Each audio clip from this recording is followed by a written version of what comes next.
சமூக தொடர்பு சாதனங்கள், நவீன சமூக தொடர்பு சாதனங்கள் சமூகத்தை பலப்படுத்துகின்றதா பலவீனப்படுத்துகின்றதா என்கின்ற கருப்பொருளே இங்கே உரையாற்றுவதற்கு நாங்கள் அழைத்தவர்கள். சமூக தொடர்பு சாதனங்கள் சமூகத்தை பலப்படுத்துகின்றன என்ற கருப்பொருளிலே திருமதி லெசிட்டா ரமணி ஜெயந்தன், அதிபர் ஜால் மாதகள் ரோமன் கத்தோலிக்க பெண்கள் பாடசாலை அவர்களை இந்த இடத்துக்கு அழைக்கின்றோம். திரு ஜேசுதாஸ் அனுசுதாஸ் ஆசிரியர், இளவாலை கன்னியர் மடம் அவர்களை இந்த இடத்திற்கு அழைக்கின்றேன். மூன்றாவதாக செல்வி Amalini Peter Emmanuel, team leader Future Wise Global Private Limited அவர்களை அன்புடன் அழைக்கின்றேன். அடுத்து நவீன சமூக தொடர்பு சாதனங்கள் சமூகத்தை பலவீனப்படுத்துகின்றன என்கின்ற கருப்பொருளை கலைப்பதற்காக திருமதி தியானமுத்து ஜெயந்தி அவர்கள், ஆசிரியை அவர்களை அங்கே அன்புடன் அழைக்கின்றேன். அடுத்து திரு எஸ் வசீகரன், வைத்திய ஆய்வுக்கூட தொழில்நுட்ப அலுவலர், ஜாழ் போதனா வைத்தியசாலை அவர்களை அன்புடன் அழைக்கின்றேன். அடுத்ததாக ஆசிரியை டென்சி அவர்களையும் இந்த மேடைக்கு அழைக்கின்றோம். மத்தியஸ்தராக கடமையாற்றுவதற்கு ஜாழ் மறைமாவட்ட சமூக தொடர்புகள் ஆணைக்குழுவின் இயக்குனர் அருட்தந்தை ஸ்டீவன் அண்டிலாரை வரவேற்கின்றோம். நவீன சமூக தொடர்பு சாதனங்கள் சமூகத்தை பலப்படுத்துகிறதா பலவீனப்படுத்துகிறதா? பலப்படுத்துகிறது என்கின்ற அணி இந்த பக்கத்திலையும், பலவீனப்படுத்துகிற அணி மறுபக்கத்திலையும் இருக்கிறார்கள். ஏற்கனவே எங்களுடைய செயலர் அவர்கள் இவர்களை பற்றி அறிமுகத்தை வழங்கியிருக்கிறார். ஆகவே நான் அறிமுகத்தை செய்யாமல் எனக்கு பணிக்கப்பட்ட விதமாக 2 குழுவில் இருந்தும் தலைவர்மாருக்கு 7 நிமிடங்கள் கொடுக்கப்படும். 6 நிமிடம் முடியக்குள்ள பெல் அடிப்போம். 7வது நிமிடத்துக்கு இடையில் நீங்கள் உங்களுடைய கருத்துக்களை சொல்லி நிறைவு செய்ய வேண்டும். அதற்கு பின் வருகிறவர்களுக்கு 5 நிமிடங்கள் வழங்கப்படும். 4வது நிமிடத்தில் பெல் அடிக்கப்படும். 5 நிமிடத்தோடு நீங்கள் அந்த உங்களுடைய கருத்துக்களை நிறைவு செய்ய வேண்டும். இந்த 2 அணியினரும் தங்களுடைய வாதங்கள் பிரதிவாதங்களை வைத்த பிற்பாடு தொகுப்பு உரை இங்கே வழங்கப்படும். தொகுப்புரையை இந்த 2வது அணியினர் முதல் தொகுப்புரையை வழங்குவார்கள். 1வது அணியினர் 2வது தொகுப்புரையை வழங்குவார்கள். அவர்களுக்குரிய நேரம் 3 நிமிடங்கள். ஏற்கனவே உங்களுக்கு இதை பற்றி அறிவிச்சிருப்பேன் நினைக்கிறேன். இந்த நேரங்களை நாங்கள் தயவு செய்து கவனத்தில் எடுத்து இந்த பட்டிமன்றத்துக்குள்ளே நாங்கள் செல்லுவோம். செல்வதற்கு முன்பு என்னுடைய சிறிய ஒரு கருத்தை நான் இந்த இடத்திலே சொல்லலாம் என்று நினைக்கிறேன். எங்களுடைய மறை மாவட்டத்திலே இந்த வருடம் சமூக தொடர்பாடல் ஆண்டு என்று சொல்லி பிரகடனம் செய்யப்பட்டு அதுக்குரிய அங்குரார்ப்பணம் சென்ற ஞாயிறு நடைபெற்றது. நாங்கள் அந்த வருடத்தை ஆரம்பித்திருக்கிறோம். இந்த வருடத்தினுடைய ஒரு நிகழ்வாக, முக்கிய நிகழ்வாக பொதுநிலையினர் ஆணைக்குழுவினர் இந்த நிகழ்வை முன்னெடுப்பது பாராட்டத்தக்கது. இப்படியான ஒரு விழிப்புணர்வு எங்கள் எல்லோருக்கும் கொடுக்கப்பட வேண்டும். அதுதான் எங்களுடைய முதலாவது பணியாகவும் இருக்கிறது. இந்த தொடர்பாடல் என்று சொல்லி நாங்கள் பார்க்கிற போது ஏற்கனவே ஃபாதர் சொல்லியிருக்கிறார். என்ன தொடர்பாடல் என்று சொன்னால் அது ஒரு பரந்த ஒரு கருத்தியலை கொண்டது. தொடர்பாடல் என்று சொன்னால் அது தொடர்பு சாதனங்கள் மட்டுமல்ல, தொடர்பாடலை மேற்கொள்வதற்குரிய ஒரு ஊடகம்தான் தொடர்பு சாதனங்கள். இப்போ தொடர்பாடல் ஒரு பரந்துபட்டது. நாங்கள் சும்மா சாதாரணமாக கதைக்கிற கதைகள் அல்லது நாங்கள் சொல்லுகிற சொற்கள் கூட அது தொடர்பாடல் தான். என்ன தொடர்பாடல் என்பது நாங்கள் மற்றவர்களோடு மேற்கொள்கிற உறவு. அந்த தொடர்பாடலை மேற்கொள்வதற்கு உதவியாகத்தான் தொடர்பு சாதனங்கள் எங்களுக்கு தரப்பட்டிருக்கிறது. அதனுடைய தலைப்பு தொடர்பாடலை பற்றியல்ல, நவீன சமூக தொடர்பு சாதனங்கள். அதை நாங்கள் வரையறை செய்ய வேண்டும். தொடர்பாடல் அதனுடைய ஒரு கருவி, நவீன சமூக தொடர்பு சாதனங்கள் அதை பற்றியது தான் இன்று எங்களுடைய விவாதமாக இருக்கிறது. அத்தோடு இந்த இதில் நவீன சமூக தொடர்பு சாதனங்கள் என்று சொல்லி இந்த தலைப்பு கொடுக்கப்பட்டிருக்கிறது. நான் அதற்கு ஒரு சின்ன விளக்கம் சொல்லாமல் நினைக்கிறேன். இந்த ஊடகங்களை நாங்கள் பார்க்கக்குள்ள தொடர்பாடல் அல்லது தொடர்பாடலுக்கு நாங்கள் பயன்படுத்துகிற ஊடகங்களுடைய வளர்ச்சியை நாங்கள் பார்த்தால் தெரியும். இந்த உலகத்தில் மனித இனம் எப்போது தன்னுடைய இருத்தலை ஆரம்பித்ததோ, இந்த உலகத்தில் மனிதன் இனம் எப்போது படைக்கப்பட்டதோ அப்போதே தொடர்பாடல் ஆரம்பமாகி விட்டது. அப்போ அந்த தொடர்பாடல் நிலை இப்போ இருக்கிற தொடர்பாடல் நிலையை விட தலகுகளாக இருக்கிறது. ஆரம்பத்தில் நாங்கள் பார்க்கலாம், தொடர்பாடல் வளர்ச்சியை நாங்கள் பார்த்து கொண்டோம்னால் தெரியும். ஆரம்பத்தில் இருந்தது சைகை மொழி, பேச்சு வரையில், எழுத்து வரையில். ஆக அங்கே பாவிக்கப்பட்ட ஊடகம் சைகை மொழி தான் அங்கே பாவிக்கப்பட்டது.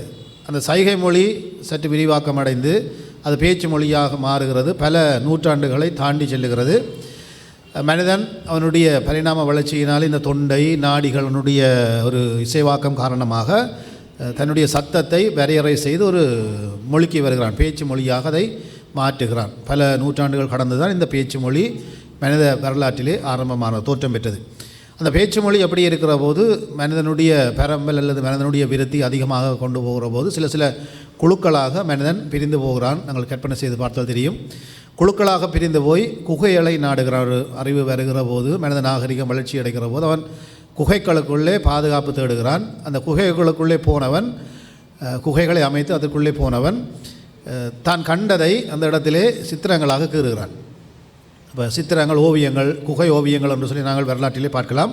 அதுதான் அடுத்ததாக ஆரம்பிக்கிறது. அந்த சித்திரங்களுடைய ஒரு பரிணாம வளர்ச்சியாகத்தான் எழுத்து மொழி உருவாகிறது. மனுஷன் கீறின சித்திரங்கள், ஓவியங்கள் தான் அது பரிணாம வளர்ச்சி அடைந்து எழுத்துக்களாக மாறுகிறது. நாங்கள் இன்றைக்கும் அந்த எங்களுடைய எழுத்துக்களை நாங்கள் சிலவற்றை பார்த்தால் தெரியும். நல்லா ஜூம் பண்ணி விரித்து பார்க்க அது சித்திரமாகத்தான் தெரியும். உதாரணமாக இந்த சைனா, சீன நாட்டிலே இருக்கிற அந்த எழுத்துக்களை நாங்கள் பார்த்தால் தெரியும். அதெல்லாம் சித்திரங்களாகத்தான் இருக்கும். அப்போ சித்திரமொழி, அப்போ சித்திரமொழி அப்படியே மருவி எழுத்து மொழியாக மாறுகிறது. எழுத்து மொழி பாரம்பரியம் வருகிற போது சிலவற்றை அவன் எழுத முற்படுகிறான், பதிவு செய்ய முற்படுகிறான். பதிவு செய்து முற்படுகிற போது ஒரு சிக்கல் வருகிறது. அது இயற்கையாலே அழிந்து போகிறது. அந்த அழிவிலே இருந்து அதை காப்பாற்றுவதற்கு சற்று யோசிக்கிறான். அப்பொழுது தான் பிரதி எடுக்க வேணும் என்ற ஒரு எண்ணம் வருது. நாங்கள் பிரதி எடுத்து வைக்கணும், ஒன்றை மட்டும் வச்சிருந்தால் அது அழிஞ்சு போய்விடும். ஆகவே நாங்கள் பிரதி எடுப்போம் என்று சொல்லி பிரதி எடுப்பதற்குரிய வழிவகைகளை தேடுகிறான். ஓலைச்சுவடுகளை நாடுகிறான். வேறு வேறு பொருள்களை எல்லாம் நாடி இறுதியாக அவருடைய சிந்தனைக்குள்ளே உருவானது இந்த பிரதி எடுக்க வேண்டும் என்கின்ற அந்த ஒரு எண்ணம் வலுப்பெற்ற போது, அதுவும் அந்த வேதாகமத்தை எழுதுகிற ஒரு காலம் வந்தது, இறைவார்த்தை எழுதுகிற காலம். அந்த இறைவார்த்தைகளை தாங்கள் பிரதி எடுக்க வேண்டும் என்ற ஒரு சூழல் தோன்றிய போது தான் மனிதனுடைய சிந்தனையிலே அந்த அச்சு ஊடகம் பொறி தட்டுகிறது. இந்த அச்சு ஊடகம் சைனாவில் தான் கண்டுபிடிக்கப்படுகிறது. ஆனால் அச்சு இயந்திரத்தை கண்டுபிடித்தவர் லண்டன் நாட்டைச் சேர்ந்த கூடன்பர்க். நாங்கள் வரலாற்றிலே பார்க்கலாம். இந்த அச்சு இயந்திரம் வந்த பிறகுதான் மனித நாகரிகத்தில் ஒரு மறுமலர்ச்சி காலம் தோன்றுகிறது. மறுமலர்ச்சி காலம், வித்தியாசமாக யோசிக்கிறான், எழுதுகிற திறன் வருகிறது, அச்சு பதிப்பேற்றுகிற திறன், புத்தகங்கள் எல்லாம் வருகிறது. இந்த அச்சு மொழி தோன்றிய பிற்பாடு தான் வெகுசன ஊடக காலம். வெகுசன ஊடகம் என்று சொன்னால் ஆரம்பத்திலே தொடர்பாடல் ஒருவரோடு மேற்கொண்டது மட்டும்தான் தொடர்பாடல், அல்லது ஒரு குழு இன்னொரு குழுவோடு செய்துதான் தொடர்பாடல். ஆனால் இந்த வெகுசன ஊடகம் என்று வருகிற போது அது பத்திரிகையாக இருக்கலாம், வானொலியாக இருக்கலாம், அல்லது தொலைக்காட்சியாக இருக்கலாம். ஒரு ஊடகம் ஒரே நேரத்தில் பலருக்கு கிடைக்கும். வெகுசன ஊடக காலம், பொதுமக்களுடைய ஊடக காலம். ஒரு ஊடகம் ஒரு நேரத்திலே கன பேருக்கு கிடைக்கும். வானொலி என்று சொன்னால் ஒரு ஸ்டேஷன் இருக்கும், அதிலிருந்து ஒரே ஸ்டேஷனில் வர செய்திகளை எல்லா இடத்துலேருந்தும் கேட்கக்கூடிய சூழல் உருவாகியது. அது வெகுசன ஊடக காலம். இந்த வெகுசன ஊடக காலம் தன்னுடைய உச்சக்கட்ட வளர்ச்சியாக தோற்றம் பெற்றது தான் நவீன ஊடக காலம். இங்கே நாங்கள் இதைத்தான் கொஞ்சம் ஆழமாக நாங்கள் பார்க்கணும். நவீன ஊடக காலம் அது 1980ஆம் ஆண்டுகளுக்கு பிறகுதான் நவீன ஊடக காலம் தோற்றம் பெற்றது. அது எதனுடைய வரவினாலே தோற்றம் பெற்றது என்றால் இணையதள வரவினாலே, இணையதளம், இன்டர்நெட் என்று சொல்லுவோம். இன்டர்நெட் கண்டுபிடிக்கப்பட்ட பிறகுதான் இந்த நவீன ஊடக காலம் தோன்றுகிறது. அதனுடைய பரம்பலாகத்தான் எங்களுடைய கைகளில் இருக்கிற டெலிஃபோனாக இருக்கலாம், அல்லது ஐபேடாக இருக்கலாம், கணினிகளாக இருக்கலாம். இந்த நவீன ஊடகங்களாகத்தான் இவை எங்களுக்கு தருகிறது. ஆனால் நாங்கள் இப்போ இந்த நவீன ஊடக காலத்தை தாண்டி இன்னும் ஒரு காலத்துக்கு நாங்கள் போயிட்டோம். அதை பற்றி சிலவழிஞ்ச கதைப்பினமோ தெரியாது. நீங்கள் நவீன சமூக தொடர்பு சாதனங்கள் தான் இங்கே குறிப்பிடப்பட்டிருக்கிறது. ஆனால் நாங்கள் இப்போ இருக்கிற காலம் நவீன ஊடக காலத்தை தாண்டி என்ன காலம்? கஷ்டகாலம். இப்போ இருக்கிற காலம் என்ன காலம்? நவீன காலத்தை நாங்கள் தாண்டிட்டோம். என்ன ஆர்டிஃபிஷியல் இன்டெலிஜென்ஸ், செயற்கை நுண்ணறிவு காலம்.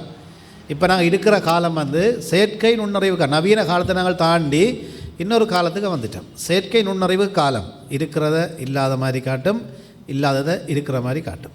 யாரையும் நம்பலாது. யார் செத்தாள கூட எழுப்பி அவர் கதைக்கிற மாதிரியான இதுகளெல்லாம் செய்கிற ஒரு காலம் அப்போ செயற்கை நுண்ணறிவு காலத்துக்குள்ளே நாங்கள் இப்போ உள்ளுக்கு வந்துட்டோம். வந்த காலத்துக்குள்ளே இருந்து கொண்டு தான் நாங்கள் இந்த ஊடகங்கள், எப்படியான சாதக பாதகமான விளைவுகளை ஏற்படுத்துது, அல்லது இந்த சமூகத்தை பலப்படுத்துகிறதா அல்லது பலப்படுத்துகிறதா பலவீனப்படுத்துகிறதா என்கின்ற ஒரு கேள்வியையும் இந்த இடத்துல நான் உங்களுக்கு முன்னால் வைக்க இருக்கிறேன். என்ன சில வேளை இங்கே வந்திருக்கிற குழுக்கள் செயற்கை நுண்ணறிவை கைவிட்டுட்டு வந்திருப்பினும், இருந்தாலும் பரவாயில்லை. ஏன்னா இதில் தரப்பட்டிருக்கிறது நவீன சமூக தொடர்பு சாதனங்கள் என்று சொல்லி. இப்போ நாங்கள் செயற்கை நுண்ணறிவையும் சாடியாக நாங்கள் தொட்டுக்கொண்டு நாங்கள் எங்களுடைய விவாதத்துக்குள்ளே வருவோம். என்ன ஓகே, அப்போ முதல் விவாதத்தை ஆரம்பிக்கும்படி சமூக தொடர்பு சாதனங்கள் சமூகத்தை பலப்படுத்துகிறது என்கின்ற அணியிலே இருந்து அணி தலைவர் அவர்களை அன்போடு அழைக்கிறேன். இந்நிகழ்வுக்கு தலைமை தாங்கும் இயக்குனர் தந்தை அவர்களுக்கும், நடுவர் பணியாற்றும் தந்தை அவர்களுக்கும், என் அணியினருக்கும் எதிர் அணியினருக்கும், இங்கு கூடியிருக்கின்ற சபையோருக்கும் எனது இனிமையான காலை வணக்கம். இன்றைய தலைப்பு பார்த்தீங்கள் என்றால், நவீன சமூக தொடர்பு சாதனங்கள் சமூகத்தை பலப்படுத்துகின்றன. பலப்படுத்துகின்றன என்றால் உங்களுக்கு தெரியும், ஒவ்வொன்றுக்கும் 2 விடயம் இருக்குது. Every action has an opposite reaction. ஒவ்வொரு அறிவியல் கண்டுபிடிப்புக்கும் எதிர்விளைவு ஒன்று இருக்குது. ஒவ்வொரு அறிவியல் கண்டுபிடிப்பிலும் பாதகமான விடயங்களும் இருக்குது. கீரை கடைக்கும் எதிர்க்கடை வேண்டும் என்று சொல்வார்கள். அந்த வகையில் தான் இந்த சமூக தொடர்பு சாதனங்களும் நாங்கள் பாவிக்கிற பயன்பாட்டை பொறுத்தது, எங்கள் பார்வையை பொறுத்தது. இன்றைக்கு நீங்கள் நற்செய்தியில் வாசிக்க கேட்டிருப்பீங்கள், உங்கள் கண்கள் தான் உங்களுக்கு ஒளி. அந்த ஒளி, கண்கள் ஒளி பெற்றால் உடல் முழுவதும் ஒளி பெறும்.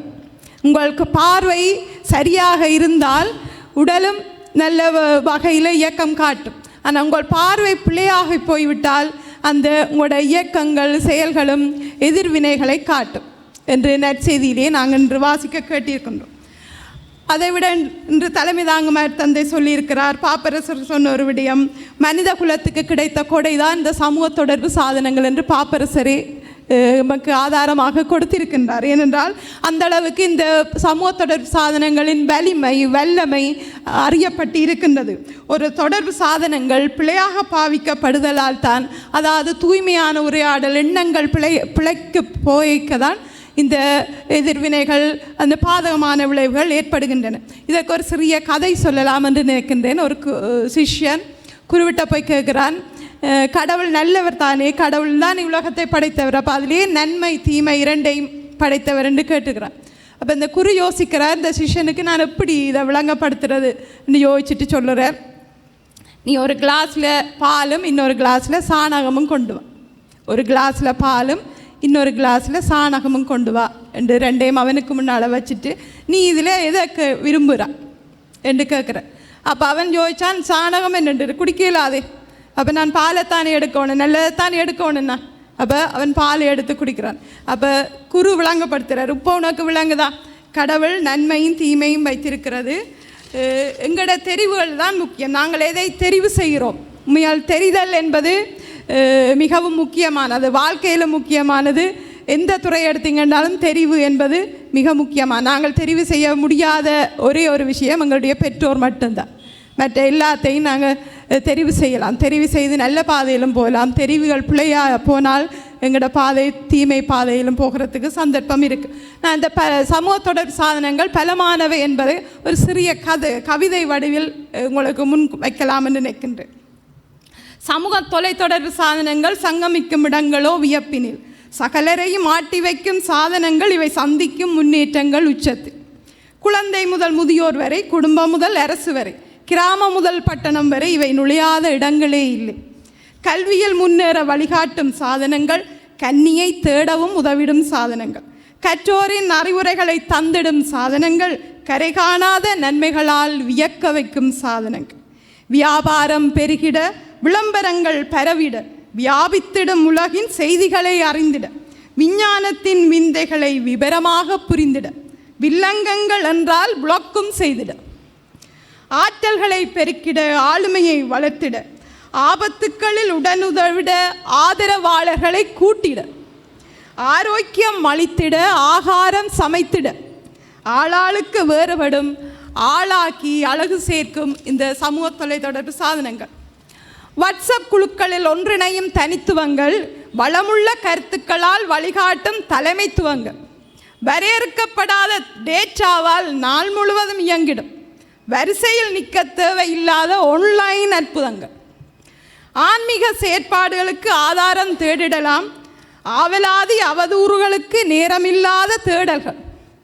ஆக்கத்துக்கு பயன்படுத்தின் விண்ணையும் தொட்டிடலாம், அன்னம் போல் பிரித்தறிந்து வாழ்வினை ரசித்திடலாம். குற்றவாளிகளை காட்டி தந்திடும் சிசிடிவி குடும்பங்களை பாதுகாக்கும் கண்காணிப்பு கருவியாகும். குறைவில்லாத பொழுதுபோக்கு தளங்கள் குலங்காத்த முதியோரின் தனிமையை போக்கும் இந்த சமூக தொடர்பு சாதனங்கள் என்று கூறுவதில் நான் மிகவும் மகிழ்ச்சி அடைகிறேன். இந்த சமூக தொடர்பு சாதனங்கள் என்பது ஏன் வந்தது என்றால், இந்த தொடர்பு என்பது அதிலே இருக்குது. அதாவது மனிதன் ஒரு சமூக பிராணி, அவன் ஒரு நாளும் தனித்து வாழ முடியாது. சமூக பிராணியான மனிதன் தொடர்பு கொண்டே இருக்கணும். அந்த தொடர்பு எங்களுக்கு வீட்டில் கிடைக்கண்டா வெளியில் தான் நாங்கள் தேடவும். அப்போ வீட்டு சூழல் தான் வெளியில் தேடுறத தீர்மானிக்கும். வீட்டு சூழல் சரியாக இருந்தால் பிள்ளைகள் வெளியில் தொடர்புகளை தேடலாம். அப்போ அந்த தொடர்பு கொள்வது என்பதற்கு நாங்கள் இப்போ வளர்ந்த எங்களுக்கே தெரியும், எங்களை சுற்றி 5 பேர் 10 பேர் இருக்கணும், எங்களை பல பேர் பாராட்டணும் என்று நாங்களே விரும்புகிறோம். அப்போ இளைய தலைமுறை அதை கட்டாயம் ரெக்கக்னிஷன், சோஷியல் ரெக்கக்னிஷன் கட்டாயம் அவர்களுக்கு தேவைப்படுது. சமூக அங்கீகாரம் ஒன்றை தேடுகிறார்கள். அப்போ சமூக அங்கீகாரம் எங்கே கிடைக்குது? வலைத்தளங்களில் தான் கிடைக்குது. அம்மா அப்பா அங்கீகரிக்க மாட்டினோம். ஒரு நாள் நாங்கள் மற்றவையை அப்ரிஷியேட் பண்ணுறது கொஞ்சம் குறைவு, மற்றவை பாராட்டுறதுல எங்களுக்கு குறைவு. எனவே அந்த சோஷியல் ரெக்கக்னிஷனை தேடித்தான் இளைய தலைமுறையினர் இந்த வலைத்தளத்துக்குள் பிரவேசிக்கின்றார்கள். உறவுகள் தொலைவில், ஒரு சினிமா பாடல் இருக்கு, தொலைவில் இருந்தா தானே அடக்காதல் கூடுதடா, தூரமே தூரமாய் போகும் நேரம். அதுலேயே இருக்குது, தூரமே இல்லை, தூரம் எல்லாம் கிட்டவா வந்துட்டு. அப்போ உறவுகள் எங்கே இருந்தாலும் நாங்கள் தூரத்தை ஒரு கருத்தாயே கொள்ளுறேன், எல்லாம் கிட்ட நாங்கள் உறவுகளை பேணிக்கொள்றதுக்கு ஒரு வழியாக இந்த சமூக தொலைத்தொடர்பு சாதனங்களை பார்க்குறோம். இன்னொரு விஷயத்தை சொல்லி நான் முடிக்கலாம் இருக்கிறேன். இந்த நூலகம், மாணவர்களுக்கு நூலகம் என்பது, நூலகத்துக்கு போக நூலகம் என்பது இப்போ ஒரு தனிமைப்படுத்தப்பட்ட இடமா இருக்குது. அவர்கள் எங்கே நூல்களை தேடுகிறார்கள் என்றால் அந்த வலைய தளங்களில் தேடுகிறார்கள். தேடல் உள்ள உயிர்களுக்கு தினமும் பசி இருக்கும், தேடல் என்பது உள்ளவரை வாழ்வில் ருசி இருக்கும், தேடி தேடி தேடும் மனது மகிழ்கிறது. அப்போ இந்த சோஷியல் தளங்களில் நாங்கள் எங்களுடைய ஆற்றல்களையும் வெளிப்படுத்தி சமூக அங்கீகாரத்தையும் பெறுவதற்கு இந்த சமூக வலைத்தளங்களை பயன்படுத்தி கொள்ளலாம் என்பதை இது கூறிக்கொண்டு தொடர்ந்து முடிவுரையில் உங்களை சந்திப்பேன். நன்றி, வணக்கம். நவீன சமூக தொடர்பு சாதனங்கள் சமூகத்தை பலப்படுத்துகிறது என்கின்ற அணியிலே இருந்து ரமணியம்மா அவர்கள் இந்த இடத்திற்கு வருகை தந்து அழகான கவிதை பாடல்களூடாக தன்னுடைய கருத்தை தெளிவுபடுத்தி சென்றிருக்கிறார். இவருடைய கருத்திலே மிக முக்கியமானது, ஒரு கருவியை நாங்கள் பயன்படுத்துவதை பொறுத்தே அதனுடைய விளைவுகள் அமையும் என்கின்ற ஒரு அழகான ஒரு கருத்தையும் சொல்லிவிட்டு அமர்ந்திருக்கிறார். இப்பொழுது மறு அணியிலிருந்து பலவீனப்படுத்துகிறது என்கின்ற அணியிலிருந்து அணி தலைவி அவர்களை அன்போடு அழைக்கிறேன். பட்டிமன்ற நிகழ்வை தலைமையேற்றி நடாத்தி கொண்டிருக்கும் நடுவர் அவர்களே, என் தரப்பு அணியினரே, எதிர்த்தரப்பு அணியினரே மற்றும் பார்வையாளர்களே, உங்கள் அனைவருக்கும் இந்நேர வணக்கத்தை தெரிவித்துக் கொள்வதில் மகிழ்ச்சி அடைகின்றேன்.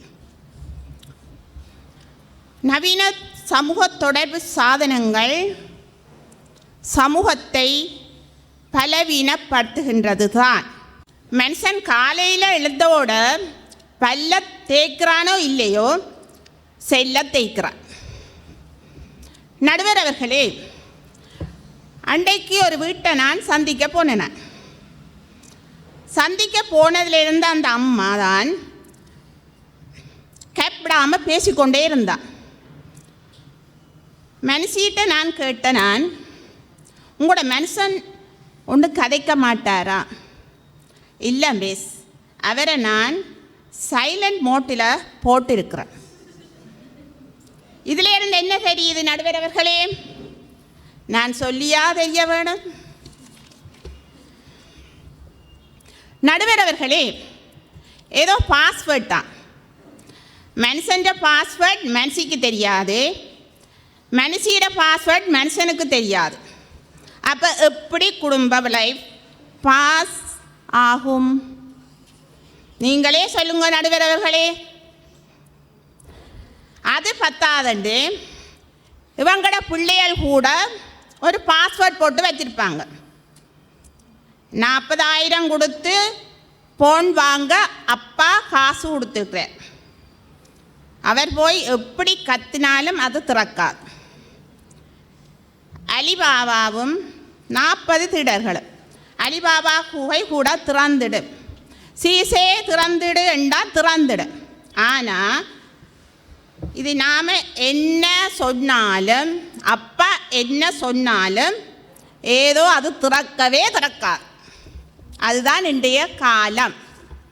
நடுவர் அவர்களே, திருவள்ளுவர் கூடா நட்பு என்று சொல்லி ஒரு அதிகாரம் எழுதியிருக்கிறார். அது உங்களுக்கு தெரியும், எங்களுக்கும் தெரியும். இந்த காலத்திலே கூடாத நட்பு கூடுவதே இந்த ஃபேஸ்புக்கால் தானே. இப்பத்திய காலத்தில் திருவள்ளுவர் இருக்கிறாரண்டா, இங்கே வந்தாரண்டா, அவர் எப்படி குரல் எழுதுவார் தெரியுமா?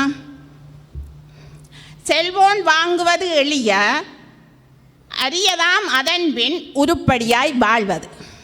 இந்த செல்போன் கண்டுபிடிச்சு இப்போ 40 வருஷத்துக்கு மேலாச்சு. இதனால் நாம் எதை இழந்திருக்கிறோம் யோசிச்சு பாருங்க.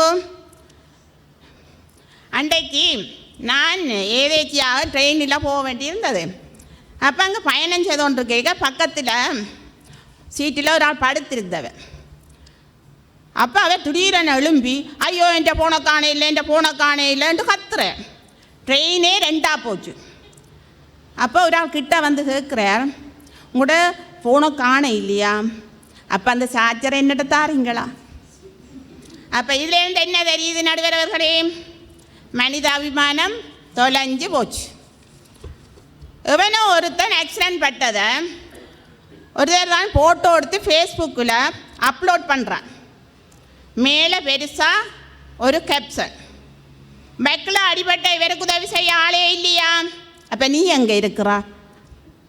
நான் என்ன சொல்ல வரேன்னுண்டா நடுவர் அவர்களே, இந்த செல்போனால் நம்மட மனித அபிமானம் தொலைஞ்சு போச்சு என்பது தானே. வாட்ஸ்அப்பில் ஸ்டேட்டஸ் போட தெரிஞ்ச நம்மளுக்கு நம்மட சமூக குடும்ப ஸ்டேட்டஸ் பார்க்க தெரியல.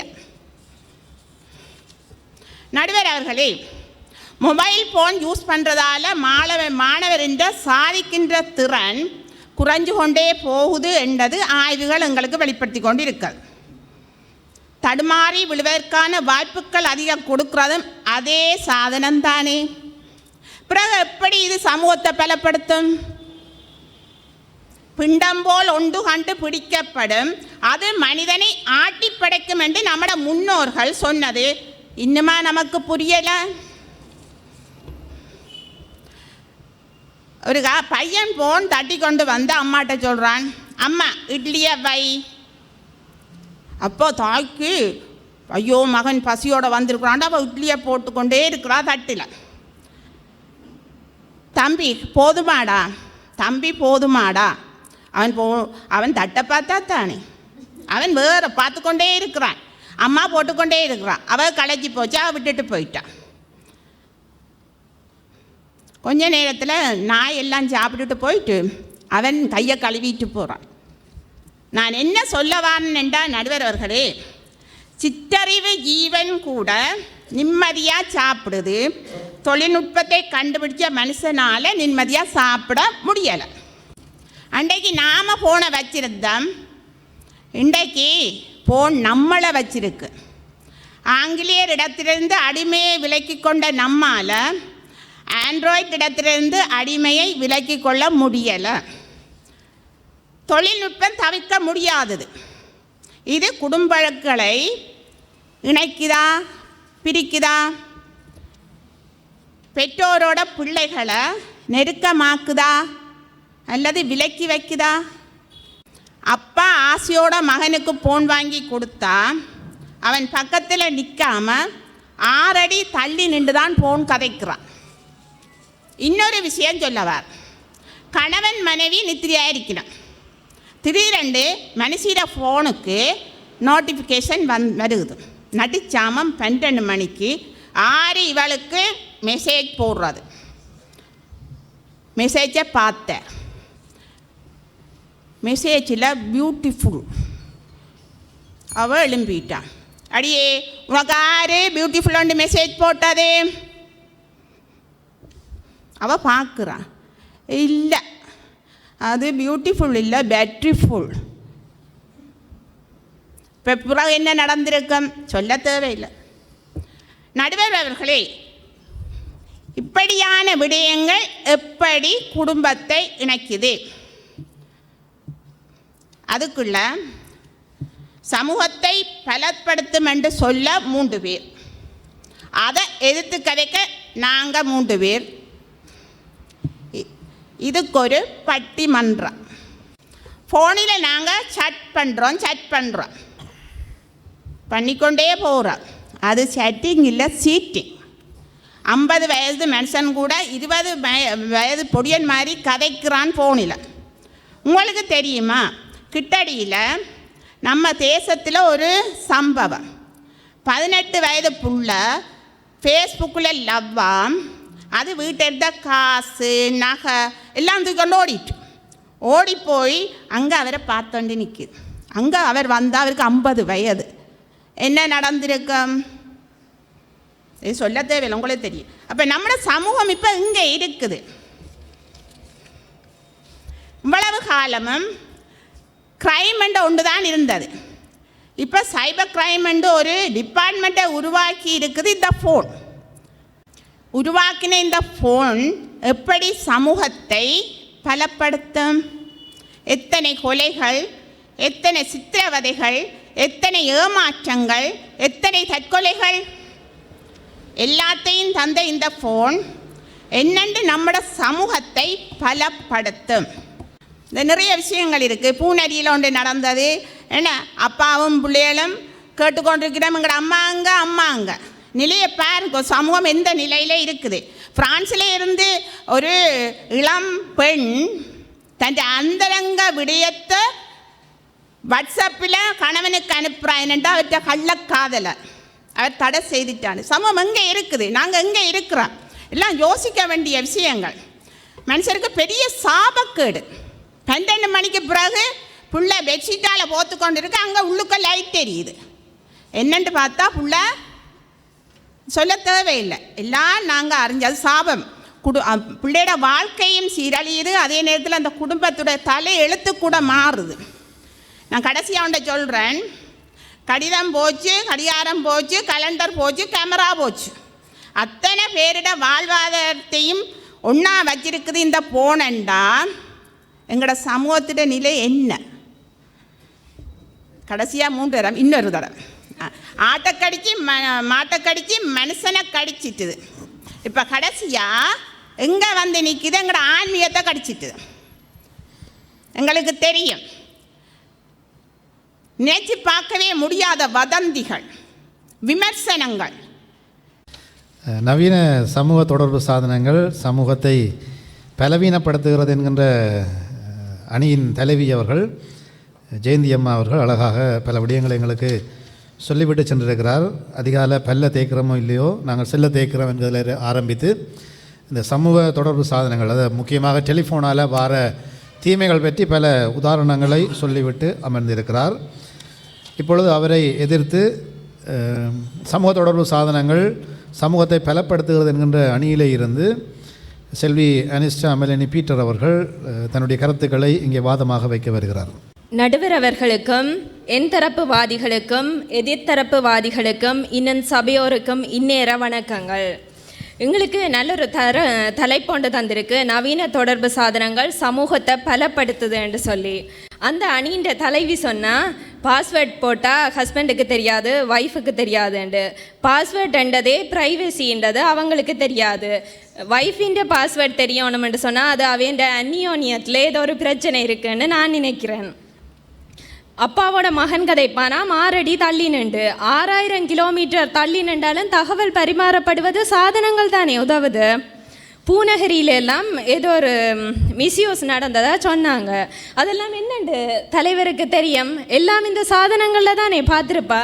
இது உங்களுக்கு ஒரு விழிப்புணர்வு தானே நீ நடக்கக்கூடாதுன்றதுக்கு.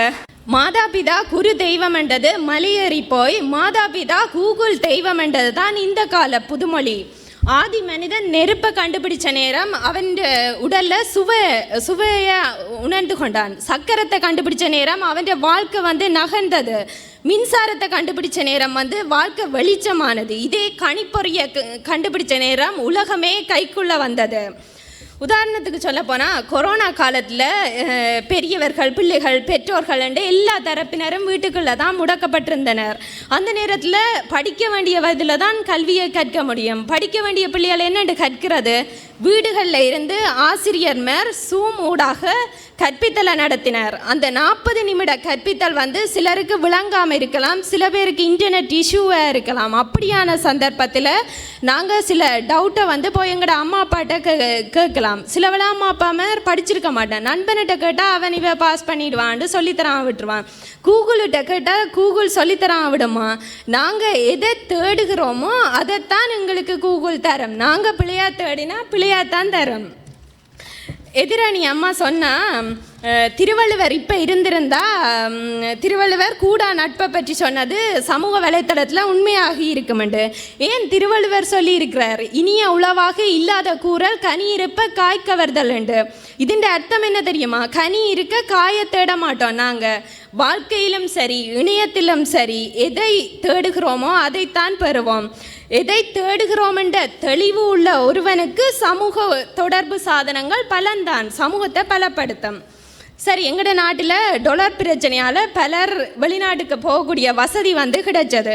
அப்படி கிடைச்ச நேரத்தில் கிராமத்தில் இருக்கிறவன் நகரத்துக்கு, நகரத்தில் இருக்கிறவன் வெளிநாடுக்குண்டு. பெற்றோர் பிள்ளைகளை பிரிந்து, கணவன் மனைவியை பிரிந்து, காதலன் காதலியை பிரிந்து கல்வி மற்றும் வேலைக்காக வெளிநாடு செல்லும் போது அந்த களைப்பு, தனிமை, தவிர்ப்பை உணர விடாது நெருக்கத்தை ஏற்படுத்தி அவர்களுடைய பிரிவை கண்களாலும் குரலாலும் உணர வைத்தது தொடர்பு சாதனங்கள் தான். இது சமூகத்திற்கு பலன்தானே. வெளிநாட்டுக்கு போகிறவன் எல்லாரும் காசை கொடுத்தா அங்கட நாட்டுக்கு டொலர் சேருது. அந்த வகையில் சமூகத்துக்கும் பலன்தான். காசி நகர் புலவர் பேசும் முறைதான் காஞ்சியில் கேட்பதற்கோர் கருவி செய்வோம் என்ற பாரதியின் கனவு நனவாகியது என்று. அறிவு தாகத்தோடும் சரி, ஆன்மீக தாகத்தோடும் சரி இருப்பவனுக்கு சமூக தொடர்பு சாதனங்கள் ஒரு வரம் தான். திருவிழாவை எத்தனையோ பேர் சொந்த மண்ணில் காண வேண்டும் என்று சொல்லி நினைப்பார்கள். ஆனால் அது சில சமயம் கைகூடாது. அந்த சமயத்தில் லைவ் டெலிகாஸ்ட் போகிறதால அவைக்கு எவ்வளவோ உதவியாக இருக்குது. ஏன் சிறுவர்களுக்கு கூட இன்றைக்கி பெற்றோருக்கு டைம் இருக்காமல் இருக்கும். ஏன்னு சொன்னால் டெக்னாலஜி வளர்ச்சிக்கு ஏற்ப ஓடிக்கொண்டிருக்கிற டைம். பைபிள் கதை வேணுமா, நோவான்ற கதை அடித்து கொடுங்க, நல்ல சமாரித்தன்ற கதை கொடுங்க, காயினாபில் கதை கொடுங்க. இப்படி பல கதைகளை சொல்லி கொடுக்க முடியும். டிட்வா புயல் அடித்தது எல்லாருக்கும் தெரியும். அந்த நேரத்தில் தொலைத்தொடர்பு சாதனங்கள் உயிர் காக்கும் கருவியாக இருந்தது. காணாமல் போனவர்களை கண்டுபிடிக்கிறதுக்கும் சரி, மருத்துவ உதவியை பெறுவதற்கும் உதவியது அதுதான். மனிதாபிமானத்தை தொலைக்கல, மனிதாபிமானத்தை மீட்டெடுக்க உதவி செய்தது தொடர்பு சாதனங்கள். என்னென்ன அந்த நேரத்தில் தொண்டு நிறுவனங்கள் எல்லாம் கைகோர்த்தன, என்னென்ன அத்தியாவசிய பொருட்கள் வழங்கப்பட்டன, காசு என்னென்று ட்ரான்ஸ்ஃபர் பண்ணினேன். ஃபோனில் இருந்து ஃபண்ட் ட்ரான்ஸ்ஃபர் பண்ணக்கூடியதால் உண்மையாக ஒரு காலத்தில் 1000 ரூபா வித்ட்ரா பண்ண அரை நாள் லீவு போட்டு 1500 ரூபா செலவழித்ததும் இருக்குது. ஆனால் இப்போ அப்படி இல்லை. ஒரு ஆய்வு சொல்லுது, ஐரோப்பிய நாடுகளில் அதிக குளிர்காலத்தில் இரவு நேரம் நீண்டதாகவும் பகல் நேரம் குறைவாயும் இருக்கும். அப்போ மன அழுத்தத்தை எதிர்கொள்கிறவர்களுக்கு ஒரு பொழுதுபோக்கு சாதனமாக இருக்குது. இன்னும் சொல்லப்போனால் டென்மார்க்கில் போஸ்ட் ஆஃபீஸை க்ளோஸ் பண்ணிட்டாங்க. ஏன்னு சொன்னால் டிஜிட்டல் கம்யூனிகேஷன்.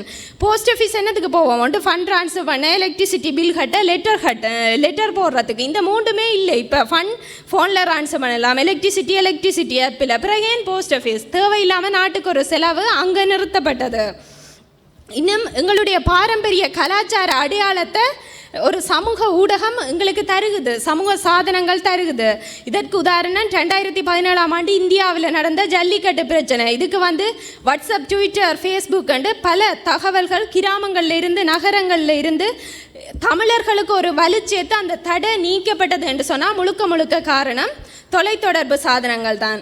ஏன் இன்னும் எத்தனை பேருக்கு தெரியுமோ தெரியா, இங்கட ஜாழ்ப்பாணத்தில் 2 ஏற்றுமதி பயிர்கள் போகுது. ஒன்று சாவச்சேரி எழுது மட்டுவாளில் TEC என்ற ஒரு மேங்கோ, நிலாவரையில் வாழைப்பழம், நிலாவரையில் ஒரு விதமான வாழைப்பழம் 200 ஏக்கரில் செய்யப்படுது. இது வந்து துபாய், சவுதி அரேபியாக்கெல்லாம் எக்ஸ்போர்ட் ஆகுது. இந்த வெற்றி கதைகளை முழுக்க பரப்பியது சமூக தொடர்பு சாதனங்கள். அரசாங்கம் என்னண்டு முதலீட்டாளர்களை கொண்டு வந்தது இந்த பயிற்சியை செய்யணும், முழுக்க சமூக தொடர்பு சாதனம் தான். இவ்வாறு சமூக தொடர்பு சாதனம் விவசாய தொழில்நுட்பம் சந்தை நுகர்வோரை இணைத்து ஜாழ்ப்பாணத்தில் விவசாய நவீனமயமாக்கலுக்கு உதவி செய்யுதுன்னு சொன்னால் அதுங்கட சமூகத்துக்கு பலன் தானே. ஆடியில் காத்தடிச்சா எப்பசியில் மழை வரும்னு சொன்னது அந்த காலம்.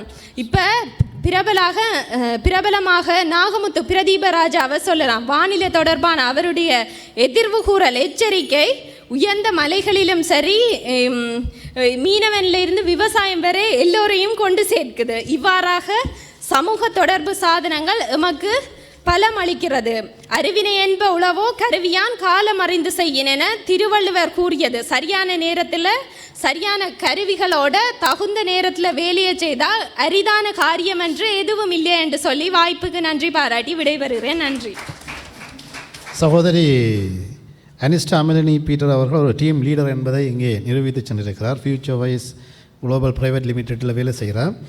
ஒட்டுமொத்தமாக சூழலில் இருக்கிற நன்மையான விடயங்களை அவர் எதிரணிக்கு சவால் விடும் வகையில் தன்னுடைய கருத்துக்களாக இந்த இடத்திலே பதிவிட்டு சென்றிருக்கிறார். இப்பொழுது அவர் எதிர்த்து வாதிட சமூகத்தை பலவீனப்படுத்துகிறது என்கின்ற அணியிலே இருந்து டென்சி அவர்கள் இங்கே தன்னுடைய கருத்துக்களை சொல்ல முன்வருகிறார். நடுவர் தந்தை அவர்களுக்கும் என் அணியினருக்கும் எதிரணியினருக்கும் சபையோருக்கும் எனது அன்பான வணக்கங்கள். எதிரணியினரில் 2 செகண்ட் ஸ்பீக்கராக வந்தவ சொல்லியிருந்தா ஆன்லைன் கிளாஸை பற்றி. சரியா, ஆன்லைன் கிளாஸில் வந்து கோவிட்-19 காலத்தில் வந்து மாணவர்கள் ஆசிரியர்கள் அதாவது வசதி இல்லாத காலத்தில் வந்து அந்த Zoom கிளாஸஸ் வந்து உருவாக்கப்பட்டது. அது ஒரு அட்வான்டேஜாக இருந்தாலும் இன்றைய நாட்களில் என்ன நடக்குது, Zoom கிளாஸில் என்ன நடக்குது நீங்கள் அனைவருமே அறிவீர்கள். அதில் வந்து ஆன்லைனில் டீச்சர் இருப்பா. சரியா, ஸ்டூடெண்ட்ஸ் இருக்கிற மாதிரி காட்டிக்கொள்வீனம், காட்டிப்பட்டு ஆஃப்லைன் பண்ணிவிட்டு போயிட்டு தங்களோட வேலை செய்துட்டு வருவீனம், வீடியோவில் செய்துட்டு வந்து திருப்பி ஜாயின் ஆகுவீனம். அங்கே டீச்சர் கேள்வி கேட்பா. அப்போ இது எங்களுக்கு அட்வான்டேஜா டிஸ்அட்வான்டேஜா? தயவு செய்து சிறிது சிந்திக்க வேண்டும். ஒரு வீட்டில் 4 பேர் இருந்தால் மொபைல் ஃபோன் 8 இருக்கும். ஒரு ஆள்கிட்ட 2 படி இருக்கும். நிறைய சிம்ஸ் இருக்குது. டயலக்கா ஏர்டெல்லாம் இருக்கிறது, ஸ்ரீலங்காவில் இருக்கிறது ஃபுல்லாக இருக்குது. சரியா, இது உங்களுக்கு தீமையாக இருக்கா நன்மையாக இருக்கா யோசிச்சு பாருங்க. அடுத்த விடயம் வந்து இந்த சமூக தொடர்பு சாதனங்கள் வந்து முதலாவது வந்து எங்களை மனநல பாதிப்பை ஏற்படுத்துது. சரியா, முதலாவது வந்து பார்த்திங்கன்னா கவலை, மனச்சோர்வு. அதுக்குள்ளேயே டீப்பாகி நாங்கள் போகிறதால எங்களுக்கு கவலை வரும். சரியா, மனச்சோர்வு ஏற்படும், தன்னம்பிக்கை குறைவு ஏற்படும், சமூக தனிமை. ஃபோனை எடுத்துக்கொண்டு எங்கே போயினோம், ஒரு தனி இடத்துக்கு தான் போயினோம். பார்க்க வேண்டியதெல்லாம் பார்க்கணும், கண்டெக்ட் பண்ணுறதெல்லாம் கண்டெக்ட் பண்ணி செய்யணும். சரியாப்பா, தனிமையை சமூக தனிமையை உருவாக்குது. அடுத்தது வந்து தகவல் பிழைகள், மிஸ் இன்ஃபர்மேஷன்னு சொல்லுவோம். நாங்கள் எல்லாமே எங்களுக்கு தொடர்பு சாதனங்கள் எல்லாமே சரியான தகவல்களை தரும்னு சொல்லக்கூடாது, பிழையான தகவல்களையும் தரும். இப்போ என்று நடுவர் அவர்கள் சொல்லியிருந்தார், பிழையானதை சரியாக காட்டும், சரியானதை பிழை என்று காட்டும். நீங்களே சிந்தித்து கொள்ளுங்கள். சைபர் மிரட்டல், தனியுரிமை இழப்பு, தூக்கமின்மை. இரவு 12 மணி மட்டும் 1.5 ஜிபிக்காக வெயிட் பண்ணுற நிறைய பேர் இதுலேயும் இருப்பீங்க. நைட் 12 மட்டும் மிட் நைட் மட்டும் வெயிட் பண்ணுறாக்கள் இதுலேயும் இருப்பீங்க. சரி, அவர்களுக்கு சமர்ப்பணம். மற்றது ரோட்டில் போய்க்க ஃபோன் யூஸ் பண்ணுறது, எங்கே போகிறாருன்னு தெரியாது, ஃபோன் கையில் இருக்கும், கொண்டு போகிற திங்ஸை விட்டுட்டு வர்றது. ஒரு கடை ஷாப்பிங் போனால் கொண்டு போன ஒரு திங்கு அதுலேயே விட்டுட்டு வருவேன். ஏனெண்டா காதில் ஃபோன் இருக்கும். பிறகு வீட்டை வந்து தான் திங்ஸை பார்த்தா கடையிலேயே விட்டுட்டு வந்திருப்பீங்க. இப்போ இதால் அட்வான்டேஜா டிஸ்அட்வான்டேஜ், நன்மையாக தீமையான்றதை நீங்களே பார்த்துக்கொள்ளும். அடுத்தது வந்து புகையிரத தண்டவாளத்தில் ட்ரெயின் வராத நேரம் நினச்சி கொண்டு போய் டிக்டாக்கோ செல்ஃபியோடு கேட்க திடீரென்று ட்ரெயின் வந்துட்டா என்ன நடக்கும்? உடல் சிதறி பலியாகிறத தவிர வேறு எதுவும் நடக்க போகிறது இல்லை. இது எங்களுக்கு வேதனை அளிக்குது, துரதிர்ஷ்டவசமான ஒரு மரணமாக இருக்கும். எங்களுக்கு சகிக்க முடியும், அந்த இதை பார்க்க சரியான கவலையாக இருக்கும். அடுத்தது இப்போ அண்மையில் ஒரு டாக்டர் ஒரு ஆள் அங்கே அப்கண்ட்ரியில் டாக்டர் ஒரு ஆள் செல்ஃபி எடுத்திருக்கிறார் வாட்டர் ஃபாலுக்கு பக்கத்தில் நின்று. படிக்காத பாமர மக்கள் மட்டுமல்ல, படித்தாக்களும் என்ன செய்யணும், இதை பயன்படுத்தி என்ன செய்யணும், அழிந்து போயிடும். டாக்டர் என்ன செய்தார், வாட்டர் ஃபாலுக்கு கிட்ட நின்று செல்ஃபி எடுத்தார், அப்படியே ஸ்லிப் ஆகி விழுந்து டெத். அடுத்தது சமூக தொடர்பு சாதனங்கள் ஒரு நபரின் பெயர் மற்றும் தொடர்பு தகவல் போன்ற தனிப்பட்ட தகவல்களை பெற அனுமதி அளிக்கிறது. அதை வச்சு கொண்டு தான் ஒரு உதாரணம் சொல்கிறேன். இந்த காலத்தில் நீங்கள் பேங்கில் போய் உங்களோட ஐசி நம்பரை கொடுத்தா காணும், சகலதும் சொல்லுவான். எங்கே என்றாலும் உங்களோட ஐசி நம்பரை கொடுங்க, உங்களோட ஃபுல் டீட்டெயில் வரும். சரி, எந்தெந்த பேங்கில் நீங்கள் அக்கௌண்ட் வச்சுருக்கிறீங்க, இவ்வளவு வச்சுருக்கிறீங்க, எந்த இடம், பெயர் கூட வரும். அப்போ இதங்களுக்கு நன்மையா தீமையா? இப்போ யாராவது செய்யலாம், யாராவது உங்களுக்கு அகெயின்ஸ்டாக இருக்கிறார்கள், செய்யலாமா இல்லையா? கட்டாயம் செய்யலாம். இந்த வீடியோ சேட்ஸ், அதாவது மெசஞ்சர் ரூமில் 2-3 பேர் ஃப்ரெண்ட்ஸாக இணைஞ்சு அதில் என்ன நடக்குதுன்ட்டு பெற்றோர்களாகிய உங்களுக்கும் தெரியாது, எங்களுக்கும் தெரியாது. 2-3 பேர் தான் அதுக்குள்ளே சேட் பண்ணலாம். ஆனால் வீடியோ சேட்ஸ் எப்படிப்பட்ட சேட்டிங்ஸ் போகுதுன்னு தெரியாது. அடுத்தது இந்த சீரியல் ட்ராமாஸ், நெடுந்தொடர்ன்னு சொல்லுவான். ஆனால் நெடும் வருடமாக நடக்கும், நெடும் வருடமாக நடக்கும். ஒரு அரை மணித்தியாலம் தான், சரி ஒரு அரை மணித்தியாலம் தானுன்னு சொல்லி அம்மா இங்கே புட்டு அவிச்சு அங்கே சீரியலையும் பார்த்து செய்வாள். நெடுந்தொடர்ன்னு சொல்லித்தான் அது நெடும் வருடமாக நடக்கிற தொடர் தான். சரி, அப்போ இது கூட டைம் என்ன செய்யுது? ஒவ்வொரு நாளும் அரை மணித்தியால படி பாருங்க, ஒரு வருஷத்தில் எவ்வளோ அவசரம் கொண்டு போகும், எவ்வளோ மணித்தியாலங்களை கொண்டு போகும், சற்று சிந்தித்து பார்க்கவும். மற்றது இந்த கூகுளில் நாங்கள் எங்களுக்கு படிப்பு சம்மந்தமானது பார்க்கலாம்னு சொல்லியிருந்தார். 2ஆவதாக கதைச்சவன் என்னென்னு சொன்னால், இப்போ இதனால் நாங்கள் சுயமாக நாங்கள் செல்ஃபாக ஒன்றை திங்க் பண்ண முடியாது.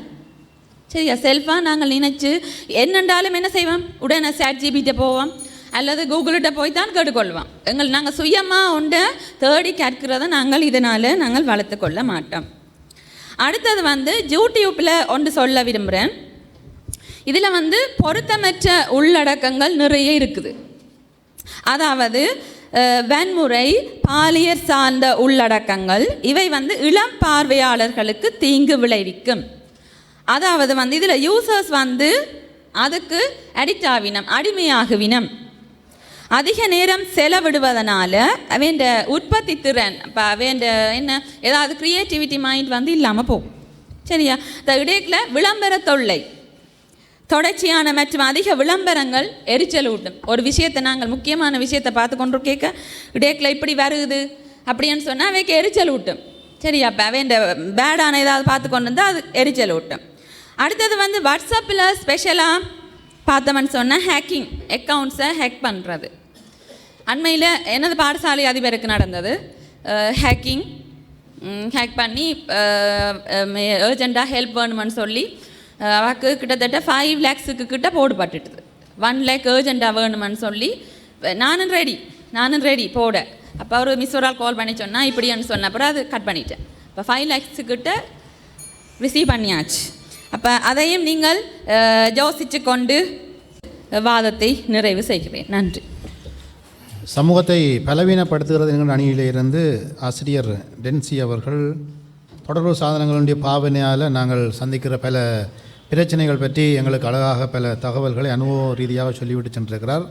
மறதியிலிருந்து எல்லா வருத்தங்களையும் நாங்கள் எங்களுடையதாக மாற்றிக்கொள்கிற ஒரு சூழல் உருவாகி இருக்கிறது. அதை விட நம்பிக்கையில்லா தன்மைகள், ஹேக்கிங் இந்த காலங்களில் கூட நடைபெற்று கொண்டிருக்கிறது. பலர் ஏமாந்து விட்டார்கள். அப்படியான பல பிரச்சனைகளையும் சொல்லிவிட்டு சென்றிருக்கிறார். அடுத்து தன்னுடைய வாதத்தை முன்வைக்க வருகிறார் சமூகத்தை பலப்படுத்துகிற அணியிலே இருந்து ஆசிரியர் ஜேசுதாசன் அனுசுதாஸ். நடுவர் அவர்களுக்கும் எனது தரப்பினருக்கும் எதிர்த்தரப்பினருக்கும் இன்றைய நிகழ்வில் பங்கு பெற்றுகின்ற அனைவருக்கும் காலை வணக்கம். மிகவும் அளவாக கூறினால் கடையில் போய் சாமானை வேண்டிட்டு விட்டுட்டு வந்தது அனுபவம் போல் கிடக்கு. ஏனெண்டா இவா ஸ்மார்ட் ஃபோனை தான் பாவிச்சு கொண்டு இருக்கிறான். இருக்கிறபடியாக தான் அப்படியான வேலை செய்கிறான். மற்றது மிஸ் சொன்னால் ட்ரெயினுக்கு புக் பண்ணி தான் போனேன்னு சொன்னால் ட்ரெயின் புக் பண்ணுறது இன்றைக்கு ஆன்லைன்லாம் புக் பண்ணுறாங்க. அதெல்லாம் இன்றைக்கு நாங்கள் நவீன சமூக தொடர்பு சாதனங்களெல்லாம் செய்கிறோம். மற்றது தலைவி சொன்னால் மனித மாண்பு இன்றைக்கு அழிக்கப்படுதான் நவீன சமூக தொடர்பு சாதனங்களால். அண்மையில் ஒரு நாட்டில் ஒரு வயதான பாட்டி மூதாட்டி தனிமையாக யாரும் இல்லை தனிமையாக இருந்தா. ஆனால் அந்த தனிமையாக இருந்தவா இறந்துட்டா. இறந்த நேரத்தில் அங்கே பல பேர் ஆயிரக்கணக்கான பேர் அந்த இடத்துல வந்திருந்தாங்க. அதை அவங்க ஆய்வு செய்து பார்த்த இடத்துல அந்த அம்மா ஒவ்வொரு நாளும் பக்கத்தில் உள்ள யூனிவர்சிட்டிக்கு போய் ஒவ்வொரு பிள்ளைகளையும் கண்டு கதைச்சு ஃபோன் நம்பர் வேண்டுவான். ஃபோன் நம்பர் வேண்டி தான் ஒரு வாட்ஸ்அப் குரூப்பை உருவாக்கி வச்சுருக்கிறேன். அந்த வாட்ஸ்அப் குரூப்பில் அவள் என்ன செய்வான்னு சொன்னால் ஒவ்வொரு நாளும் போய் பிள்ளைகள்கிட்ட எடுத்துக்கொண்டு வந்து நற்செய்தியை பகிர்ந்து கொண்டு இருந்தான். அப்போ இப்படி பகிர்ந்து கொண்டு இருந்த அந்த அம்மா அப்படி இருந்து ஒரு நாள் யூனிவர்சிட்டிக்கு வரையில்லை. என்ன ஃபோன்லேயும் ஒன்றையும் காணலேண்டு இந்த யூனிவர்சிட்டி ஸ்டூடெண்ட்ஸ் அங்கே உள்ளவங்களெல்லாம் தேடி போய் பார்த்தா அங்கே அந்த அம்மா இறந்திருக்கின்றா. இங்கே இந்த வாட்ஸ்அப் குரூப் நவீன தொடர்பு சாதனம் நம்மை மனித மாண்பை வளரச் செய்கின்ற ஒன்றாக இருக்கின்றது. அதேவேளை இன்றைய இந்த முக்கியமான விஷயம் என்னென்னு சொன்னால் சமூக தொடர்பு ஆண்டு என்று சொல்லி யாழ் மறை மாவட்டம் மிகவும் பிரகடனப்படுத்தியிருக்கு. சென்ற ஞாயிற்றுக்கிழமை அது தொடர்பான அங்கீகாரத்தையும் வழங்கியது. அந்த மறையுரையிலே சமூக தொடர்பு ஆணையாளர் அடுத்த ஸ்டீபன் அடிகளார் சமூக தொடர்பு சாதனங்கள் இன்று வலுவாக இருக்கின்றது வலுப்படுத்துகின்றது என்பதை மிகவும் ஆணித்தரமாக கூறியிருந்தார். மேலும் ஸ்மார்ட் ஃபோன் எதிராளிகள் ஸ்மார்ட் ஃபோன் எல்லாம் வச்சுருக்கிறேன். அவர்கிட்ட டப் இருக்குது, ஸ்மார்ட் ஃபோன் இருக்குது, லேப்டாப் எல்லாம் இருக்குது. அதையெல்லாம் வச்சு கொண்டு தான் பிள்ளை என்று சொல்லிக்கொண்டு இருக்கிறேன். ஸ்மார்ட் ஃபோனில் 82 பயன்பாடுகள் இருக்குது. அந்த 82 பயன்பாட்டையும் நாங்கள் பயன்படுத்துகிறோம் தான். எங்கள் தலைவி சொன்னால் எங்களுக்கு நாங்கள் ஃபோனை கையாண்ட காலம் போய் இன்றைக்கு ஃபோன் எங்களை கையானது உண்மைதானே. 82 பயன்பாடு அதில் இருக்க நாங்கள் எங்களை ஃபோன் தான் கையாளும். 1.5 GB இரவில் நாங்கள் காத்திருக்கிறோம். சமூக தொடர்பு சாதனம் உங்களுக்கு தேவைன்றபடியே தானே நீங்கள் காத்திருக்கிறீங்க. அது அப்போ எங்களுடைய மனநிலை தான் இருக்குது. ஒரு மனிதன் கோயிலை பார்த்து சொன்னானா நீ நல்லா பாடுற ஆனால் கருப்பாக இல்லாட்டா இன்னும் நீ எங்கேயோ போயிருப்பேன். கடலை பார்த்து சொன்னானா நீ நல்லா இருக்கிற ஆனால் உப்பு இல்லாட்டா நீ எங்கேயோ போயிருப்பாயன். ஒரு மலரை பார்த்து சொன்னானா நீ அழகாக இருக்கிற ஆனால் முள் இருக்கிறதால் முள் இல்லாட்டா நீ எங்கேயோ போயிடான். இந்த 3 மனிதனை பார்த்து சொல்லிச்சான் நீ இந்த குறை சொல்கிறத விட்டுட்டியேண்டா நீ எங்கேயோ போயிருப்பேன். ஆகவே எங்களுடைய ஊடகங்கள் என்ன சொல்ல வேண்டாம், ஊடகத்தில் பிழை இல்லை. ஊடகத்தை பாவிக்கிற நாங்கள் அதை சரியாக பாவிச்சா அது எங்களுக்கு பலமுடியதாக தான் இருக்கும். அடுத்தது பார்த்தீங்கன்னு சொன்னால் இன்றைய பிள்ளைகள் வெளிநாட்டுக்கு நம்பி பொம்பளை பிள்ளையோ ஆம்பளை பிள்ளையோ வெளிநாட்டுக்கு பெற்றோர் நம்பி அனுப்புகிறாங்க. ஏன்? தொடர்பு சாதனங்களால் நாங்கள் நவீன தொடர்பு சாதனங்கள் நாங்கள் பிள்ளைகளை வழிப்படுத்தலாம்ன்றதுக்காக அனுப்புகிறாங்க. மற்றது பார்த்தீங்கன்னு சொன்னால் இன்றைக்கி திருட்டு குறைஞ்சிட்டுது. முதியோர் இல்லங்களில் கொண்ட பேரண்ட்ஸை விடுறது குறைஞ்சிட்டுது. இன்றைக்கி சொன்னால் இன்றைக்கு பிள்ளை உணவு சாப்பிடுது இல்லையாண்டு. இன்றைக்கு பார்த்தீங்கன்னு சொன்னால் 1 வயசுலேருந்து 5 வயசு மட்டும் பெற்றோர் உணவை கொடுக்கறது ஸ்மார்ட் ஃபோனை வச்சு தான் பிள்ளைகளுக்கு. இன்றைக்கு அந்த பிள்ளைகளுக்கு தங்களை ஆரோக்கியமான உணவு கொடுக்கறதுக்கு பயன்படுத்துறது ஸ்மார்ட் ஃபோன் தான். ஆகவே இன்றைக்கு உணவை சாப்பிடா போகுதுன்னு சொல்கிறாங்க. அடுத்தது பார்த்தீங்கன்னு சொன்னால் இன்றைக்கு சிசிடிவி அந்த முதியவர்களை கொண்டு போய் முதியோர் இல்லங்களை விடுறதில்லை. ஏன்னு சொன்னால் சிசிடிவியை வீடு முழுக்க பூட்டிட்டு வெளிநாட்டில் இருக்கிற பிள்ளை இங்கே அதை வலுப்படுத்துது. அடுத்தது பார்த்தீங்கன்னு சொன்னால் மனிதன் இன்றைக்கு அந்த A4 ஆப்பிள் B4 போலண்டெல்லாம் கணக்கு நாங்கள் சொன்னோம். இன்றைக்கு எல்லாம் மாறிட்டுது. எப்படின்னு சொன்னால் A4 ஆப்ஸ் 2 வந்திருக்குது, B4 ப்ளூடூத் வந்திருக்கு, C4 செட் வந்திருக்கு, D4 டவுன்லோட் வந்திருக்குது. இப்படி சொல்லி பார்த்துக்கணும் போனால் அப்படியே போனால் அங்கால வழியில் போனால் யூடிபி இப்படி A to Z மட்டும் இன்றைக்கு எங்களுடைய நவீன தொடர்பு சாதனங்களுடைய பயன்பாடு பலம் பெற்றிருக்கிறத நாங்கள் பார்க்குறோம். அதை விட பார்த்தீங்கன்னு சொன்னால் இன்றைக்கு ரிசர்ச் கல்வியில் பார்த்தீங்கன்னு சொன்னால் எந்த ஒரு ரிசர்ச் எடுத்தாலும் அதுக்கு முக்கியமாக நாங்கள் ரிசர்ச் பேப்பர்ஸை நாங்கள் பார்க்க வேண்டியிருக்கு.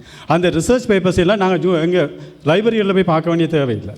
நாங்கள் இன்றைக்கி ஆன்லைன்லேயே நாங்கள் அதை பல்வேறு கூகுள்லேயே நாங்கள் பார்க்க கூடியதாக இருக்குது. அடுத்தது பார்த்தீங்கன்னு சொன்னால் எங்களுடைய அண்மையில் புனிதராக்கப்பட்ட கார்லோ அக்குட்டிஸ் இவர் ஒரு இளைஞன். இவர் என்ன செய்தார்னு சொன்னால் நற்செய்தியை இணையத்தினூடாக தான் பரப்பினார் என்று. அதனால் அவர் ஒரு புனிதராக்கப்பட்டிருக்கிறார். ஆகவே திரு அவையும் இன்று நவீன சமூக தொடர்பு சாதனங்களினூடாக மக்களுக்கான பல நற்செய்தி பணிகளை மேற்கொள்வது. குறிப்பாக மறையலு டிவியும் இன்றைக்கு பார்த்தீங்கன்னு சொன்னால் அந்த டிவியினூடாக பல விடயங்களை சொல்கிறாங்க. உதாரணமாக பார்த்தீங்கன்னு சொன்னால் ஒரு சமூகத்தினுடைய ஒரு பொது அல்லது ஒரு விழிப்புணர்வு சார்ந்த விஷயம், தையிட்டி பிரச்சனை, எல்லாரும் ஒன்று கூடுறதுக்கு உறுதுணையாக இருக்கிறது இந்த நவீன தொடர்பு சாதனம்.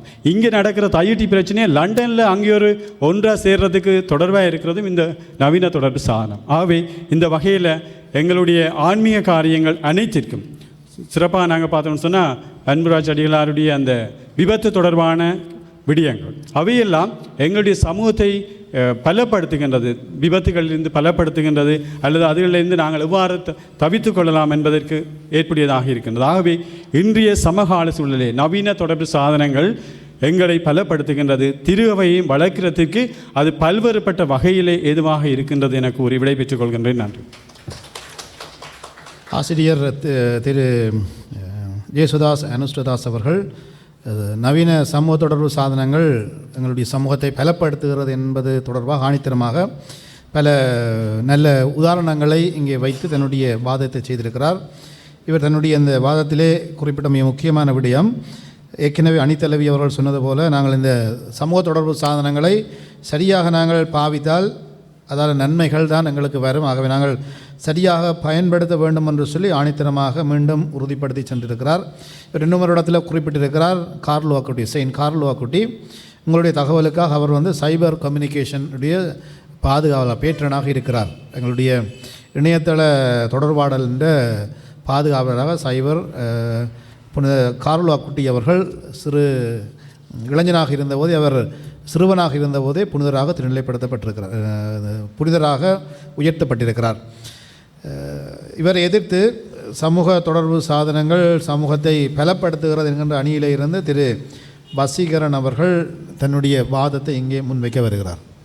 நல்ல தம்பி வாய்த்தது ராமனுக்கு, நல்ல தாரம் வாய்த்தது வள்ளுவருக்கு, நல்ல தலைவர் வாய்த்தது எங்களுக்கு. எங்களுக்கு தரப்பட்டிருக்கின்ற தலைப்பு சமூக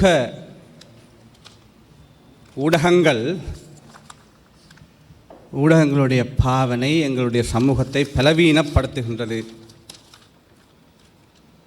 இந்த ஆண்டை எங்களுடைய திருத்தந்தை 14ஆம் லியோ அவர்கள் இயர் ஆஃப் சோஷியல் கம்யூனிகேஷன், சமூக தொடர்பாடல் ஆண்டாக பிரகடனப்படுத்தி இருக்கிறார். எங்களுடைய திருவழிபாட்டு நாட்காட்டியிலே அது அழகாக போட்டிருக்கிறார்கள். அதில் போடப்பட்டிருக்கின்ற விடயம், சமூக ஊடகங்களை பயன்படுத்தி எமது தனிப்பட்ட சமூக ஆன்மீக ஒழுக்க வாழ்வில் உயர்வடைவோம். ஒழுக்க வாழ்வில் உயர்வடைவோம். ஏதோ தேவை இருக்கிறதால் தான் அதை அழுத்தி போட்டிருக்கிறார்கள் என்று நான் நம்புகின்றேன். எங்களுடைய எதிரணியினுடைய தலைவி ஒரு விடயத்தை சொன்னார், ஆங்கிலத்தில் சொன்னார், every action has an opposite reaction.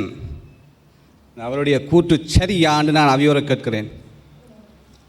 ஓம் இல்லை, இது நியூட்டனுடைய மிக பிரபலமாக நியூட்டன் தேர்ட் லோ, இது ஃபிசிக்ஸையே புரட்டி போட்டு ஒரு விடயம். Every action has an equal and opposite reaction. இதுதான் சரியான நியூட்டன் தேர்ட் லோ. இந்த அவர்கள் பேசும்போது இந்த ஊடகத்தினூடாக இன்றைக்கு கணவர் போய் சென்றிருக்கு. இந்த ஊடகங்களினூடாக சரியாக உறுதிப்படுத்தப்படாத தகவல்கள் சென்றடைகிறதுக்கு அவரே நல்ல உதாரணமாக இருந்திருக்கிறார் நடுவர் அவர்களே. ரெண்டாவது, இந்த நவீன சமூக தொடர்பு சாதனங்கள் என்ற வகையில் நாங்கள் அதை 3 விதமாக பார்க்கலாம். ஒன்று இந்த அச்சு ஊடகம், மற்றது இலத்திரனியல் ஊடகம், சமூக ஊடகம். இந்த அச்சு ஊடகம் என்ற பேப்பர் வரும், நூல்கள் அதெல்லாம் வரும். 1980ஆம் ஆண்டு அளவில் யாழ்ப்பாணத்தினுடைய பிரபலமான புத்தக சாலை எங்களோட ஹாஸ்பிட்டல் பக்கத்தில் இருக்குது. பூபாலசிங்கம் புத்தக சாலைக்கு ஒரு புத்தகம் வந்தது. 100 கோப்பிகள் தான் அதை கொண்டு வந்து கொடுத்துருக்குறாங்க. அந்த கொண்டு வந்த நாளே அந்த 100 புத்தகமும் வித்தாயிட்டு நடுவர் அவர்களே. இப்போ அதை எழுதினவரே யோசிச்சிருப்பேன், என்னப்பா நான் அவ்வளோ திறமாக எழுதிட்டேன்னா. அந்த புத்தகத்தின் தலைப்பு என்னென்னா அண்டைக்கு ராத்திரி. இவங்க எங்கடி ஆக்கிறெல்லாம் இதை வேறு விஷயம் இருக்காக்க மட்டும் வாங்கிட்டு போயிட்டேன். உண்மையாக அதில் இருந்தது நீல் ஆம்ஸ்ட்ராங் சந்திரனில் இறங்கினதை பற்றி, அந்த இரவை பற்றி. இன்றைக்கு நான் என்ன சொல்ல வரேன்டா, இந்த சமூக ஊடகங்கள் தங்களுடைய வியாபார நோக்கத்தை மையப்படுத்தி இப்படியாக மக்களையும் சமூகத்தையும் பிழையான வழியிலே இட்டு செல்லுகின்ற ஒரு நிலைப்பாடு இருக்கிறதை நாங்கள் காண்கின்றோம் நடுவர்களே. இன்றைக்கு நாங்கள் பார்த்தோம்னு சொன்னால் இந்த அடுத்ததாக இந்த இலத்திரனியல் ஊடகத்தில் டிவி ரேடியோ வரும். டிவி நாங்கள் இன்றைக்கு குடும்பமாக இருந்து ஒரு படத்தை பார்க்கக்கூடியதாக இருக்கிறதா? இப்படித்தான் ஒரு வீட்டை ஒரு படம் போய் கண்டிருக்குது. தகப்பன் தாய் 2 பெண் குழந்தைகள் அதை பார்த்து கொண்டிருக்கிறார்கள். அப்பப்போ 2 சில வில்லங்கமான கட்டங்கள் வரும். அப்போது வேறு பார்க்குறார்கள். அப்போ தகப்பன் சொல்லுவார், பிள்ளை அங்கே கேட்டில் யாரோ வந்திருக்கிறான். என்னன்னா அந்த பிள்ளை அப்பா அந்த பிள்ளை போய் பார்க்கும். அங்கே ஒரு தரம் இல்லை. 2ஆம் தரமும் இப்படி பிள்ளை வில்லங்க கட்டம் கொண்டு வர அங்கே கேட்டில் யாரோ கூப்பிட்றாங்க, போய் பார். பிள்ளை போய் பார்க்கும். ஓ அப்பையும் அங்கே பிள்ளை தலை சோழஞ்சிடும் என்னப்பா. 3ஆவது கட்டம் பிறகு பிள்ளை உஷாராயிட்டுது. பிள்ளைகள்னு அப்பா கேட்டில் யாரோ போய் நிற்கிறாங்க, போய் பாருங்கோ. உண்மையாக இன்றைக்கு இந்த ஆபாசங்கள் நிறைந்த இந்த படங்கள் இருந்து எங்களோட சமூகத்தை மீட்டெடுக்கிறது மிகப்பெரிய சவாலாக இருக்கிறது நடுவர் அவர்களே. இன்றைக்கி இந்த லைக் கமெண்ட் எல்லாம் கேட்குறாங்களே, எல்லாம் நல்லா அதை கொண்டு வரமெண்டு இன்றைக்கி நாங்கள் நல்ல மெசேஜை போடுவோம். இன்று இப்போ இந்த பத்திரிகையாளர் கல்லூரியிலே சிரமதானம் நடைபெறும் என்ற ஒரு இதை போட்டால் ஒரு லைக் போடுறதுக்கு இதில் ஒரு 4-5 வந்து இல்லை. தமன்னா ஆபாச ஆடையில் தோன்றினார் என்ற ஒரு மெசேஜ் வந்தால் அதுக்கு ஒரு நிமிஷத்துக்கு 1800 கமெண்ட் வரும். 10,000 தாண்டும் நடுவர்களே. இன்றைக்கி எங்களோட சமூகத்தை இந்த சமூக ஊடகங்கள் எவ்வாறு கட்டி வைத்திருக்கின்றன என்று நாங்கள் பார்க்கின்றோம். உண்மையிலேயே இந்த தொலைத்தொடர்பு சாதனங்கள், இந்த செல்ஃபோன் என்று சொன்னார்கள். செல்ஃபோனை கண்டுபிடித்தவர் யார் தெரியுமா? Martin Cooper, an American scientist, right? அவர் இந்த செல்ஃபோனை கண்டுபிடிச்சிட்டு அவர் சொன்னார், நான் உண்மையிலேயே ஒரு 2-3 மணித்தியாலங்கள்லாம் இதை பெரிய பாவிச்சேன் நான் என்று சொல்லி. கண்டுபிடிச்சவனே 2-3 மணித்தியாலம் தான் மேக்சிமம் பாவிச்சுக்கிறான். நாங்கள் நாள் கணக்கில் இரவாக இருந்து பாவிக்கிறோம். நடுவர் அவர்களே, இந்த கருத்தில் நீங்கள் கொள்ள வேண்டும். அடுத்ததாக அண்மையில் இந்த வைத்தியரை பற்றி ஒரு வெப்சைட்டில் பார்த்தேன், ஒரு ஃபேஸ்புக் பதிவு. Who is doctor? அவதானமாக கேளுங்கள். Doctor is a person who kills your ills by his pills and kills you by his bills. அதனால் ரைமிங்கோடு போட்டுக்கிறான் பாருங்கள். ஒரு உயிர் காக்கின்ற உத்தம பணியை செய்கின்ற ஒரு வைத்தியரை இவ்வாறாக கிரிட்டிசைஸ் பண்ணி ஒரு இதில் இன்றைக்கு அதில் உள்ள பிரதான குறைபாடு நடுவர்களே, இந்த சமூக ஊடகங்களை கட்டுப்படுத்தக்கூடிய ரெகுலேட்டரி பாடிஸ் இல்லை. ஏன்னு சொன்னால தான் இல்லை, அவங்க நினைச்ச மாதிரி போடுறாங்க. அண்மையில் எல்லோரும் இறைவர் அப்படின்னு சொல்கிறாங்க. கிரேட் 6 அந்த புக்கை பற்றி எல்லோரும் கேள்விப்பட்டிருப்பீங்க. யாருக்காவது தெரியுமா அந்த சரியான விவரம்? ஆண்டு 6 ஆங்கில புத்தகம் எங்களோட நேஷனல் இன்ஸ்டிடியூட் ஆஃப் எஜுகேஷன் மகரகமையால் ஒரு மொடியூலாக வெளியிடப்பட்டது. அந்த மொடியூல்லே ஒரு பகுதி அதில் படி நெட் என்று போட்டிருக்கிறான். அதில் ரெஃபரன்ஸுக்கு உசாத்துணைக்காக படி நெட் என்று போட்டிருக்கிறான். இந்த படி நெட் என்றது அதை போய் பார்த்தா அது உண்மையிலே ஒரு அது இட்ஸ் அ கே வெப்சைட்ன்றது அந்த ஒரு என்ன சொல்கிறது, ஒரு ஓரின ஆக்கள் மகிழ்ந்திருக்கின்ற ஒரு வெப்சைட். அதனால தான் அவங்களை அதை பேன் பண்ண சொல்லிக்கிறேன். ஏன்னால் நீங்கள் போடுகின்ற அந்த ஊடகத்தில் அது அந்த எல்லா பிள்ளைகளும் படிக்க போகுது. அதை அவன் போட்டிருக்கிறான். அது அந்த பிள்ளைகளை வந்து தவறான முறையில் இட்டு சென்றிடும் என்று அவர் கேஸ் ஃபைல் பண்ணி இப்போ சொல்லியிருக்காங்க. மினிஸ்டர் ஆஃப் எஜுகேஷனையே நீங்கள் ரிசைன் பண்ணுங்கன்னு சொல்லிட்டாங்க. கடைசியாக அந்த இதையும் அந்த பக்கமும் அதில் இல்லை. நடுவர் அவர்களே, இறுதியாக ஒரு சிறிய கவிதையை வாசித்து அதை முடிக்கிறேன். ஒரே வீட்டில் உட்கார்ந்தும் ஒன்றும் பேசாத மனிதர்கள் திரைகளில் மூழ்கி மறந்தார்கள் உண்மை உறவின் அர்த்தங்கள். வதந்திகள் வேகமாய் பறந்து வெறுப்பை விதைக்கின்றன. உண்மை மெதுவாய் நடக்கையில் சமூகம் சிதறிப்போகிறது. பிள்ளைகள் திரையுடன் வளர, பெற்றோர் தனிமையில் துயர, உறவுகள் மௌனமாய் அழுது ஒற்றுமை ஓய்ந்து போகின்றது. இதுதான் நடுவர் அவர்களே எங்களுடைய சமூக ஊடகங்களுடைய பயன்பாடு. எனவே எங்களுடைய நவீன சமூக தொடர்பு சாதனங்கள் சமூகத்தை பலவீனப்படுத்துகின்றது என்பதை ஆணித்தரமாக கூறி விடைபெறுகின்றேன். வாய்ப்புக்கு நன்றி. எங்களுடைய மறை மாவட்டத்திலே அங்குரார்ப்பணம் செய்யப்பட்ட தொடர்பாடல் ஆண்டோடு ஆரம்பித்து தொடர்பாடல் சாதனங்களுடைய பாதகமான விளைவுகளை அடுக்கி கொண்டு போய் வியாபார நோக்கமாக இது பயன்படுத்தப்படுகிறது, ஆபாசங்கள் அதிகமாக இருக்கிறது என்று சொல்லி உதாரணங்களூடாக திரு வசீகரன் அவர்கள் தன்னுடைய தரப்பு வாதத்தை எங்களுக்கு முன்னாலே வைத்திருக்கிறார். இதோடு நாங்கள் இந்த அணியினரை நாங்கள் நிறைவு செய்து கொண்டு தொகுப்பு உரைக்கு நாங்கள் நுழைய இருக்கிறோம். இந்த தலைப்புக்கான தொகுப்புரையை முதலிலே பலவீனப்படுத்துகிறது என்கின்ற அணியிலே இருந்து அணி தலைவி அவர்களை வழங்கும்படி கேட்டுக்கொள்கிறேன். ஆரம்ப காலத்தில் பிள்ளைக்கு சோறு தீத்துறது நிலாவை காட்டி, நிலா நிலா ஓடிவா நில்லாமல் ஓடிவான்ட்டு பல பல பாடல்கள் எங்களுடைய ஆன்றோர்களால் முன்னோர்களால் பாடப்பட்டு அந்த குழந்தை பாட்டை கதையை கேட்டு சாப்பிட்டு அதை வெளிப்படுத்துகிற திறன் அதில் வளர்க்கப்பட்டது. ஆனால் இன்று பிள்ளைக்கு சாப்பாடு தீத்துறதுண்டா தாய் ஓடிப்போய் முதல் தூக்குறது ஃபோனை. ஏன் ஃபோனை தூக்குறீங்கன்னு கேட்டால் பிள்ளை ஃபோன் பார்த்தா தான் சாப்பிடும். அப்போ இன்றைய சமூகம் பிள்ளைக்கு எண்ணத்தை வளர்க்குது, அன்னை எண்ணத்தை சொல்லி கொடுக்குறார். எதிர்த்தரப்பு வாதி அனிஸ்டா அவர்கள் கூறியிருந்தார், இனிய உளவாக இன்னாது கூறல் கனி இருப்ப காய் கவர்ந்தற்று. அதற்குரிய நிறைவான பொருள் என்னன்னு சொன்னால் இனிய சொற்களை கூறுவது தான். இப்போ இனிய சொற்கள் என்பது கூகுள்லையா இருக்குது? கூகுள் சொல்லுமா இனிய சொற்களை? இல்லை. அம்மா பாட்டு பாடினா கதை சொன்னால் அதுதான் பிள்ளையோட மனதில் பதியும், அதைத்தான் புள்ள வெளிப்படுத்த. இன்றைக்கு எதிர்த்தரப்பு வாதியாக தலைவியாக அமர்ந்திருக்கின்ற அதிபர் அம்மா அவர்கள் அன்றைய மீட்டிங்கில் சொன்னால் ஆசிரியர்கள் ஒரு நேரம் கேன்போன் கொண்டு வரக்கூடாது, இன்றைக்கு அதுதான் நல்லதண்டு இன்றைக்கு வாதாட வந்து அமர்ந்திருக்கிறான்னு சொன்னால் அவைக்கு ஆப்புத்தான். நடுவர் அவர்களே, செல்போனுக்கு என்ன விளக்கம் என்று உங்களுக்கு தெரியுமா? நான் சொல்கிறேன். செல் என்றால் சிறை என்றபடியாத்தான் செல்போன் என்றால் சிறை இருக்கும் அறை. நடுவர் அவர்களே, சிறைப்பட்டவனுக்கு கூட ஒரு நாள் விடுதலை, ஆனால் செல்போனில் சிக்கியவனுக்கு விடுதலையும் இல்லை, ஆயுள் தண்டனை. அவனை ஒருவராலுமே எடுக்க முடியாது. ஃபோன் என்றது தகவல் தொடர்பாடல் சாதனமாக இருக்கும் வரையில் அது ஓகே தான், நல்லது தான். எப்போ நம்மளோட தனிப்பட்ட தகவல்களை பதிவு செய்ய ஆரம்பித்தோமோ அப்போ தொடங்கினது தானே பிரச்சனை. ஒரே ஒரு கிளிக் தான், டோட்டல் அமௌண்ட் காலி. தேவையா? இதுதான் இன்றைய சமூகம். நவீன தொடர்பு சாதனங்களால் இளைஞர்களுக்கு மகிழ்ச்சி, வளர்ச்சிக்கு துணையா? மனச்சாட்சியோடு யோசித்து பாருங்க.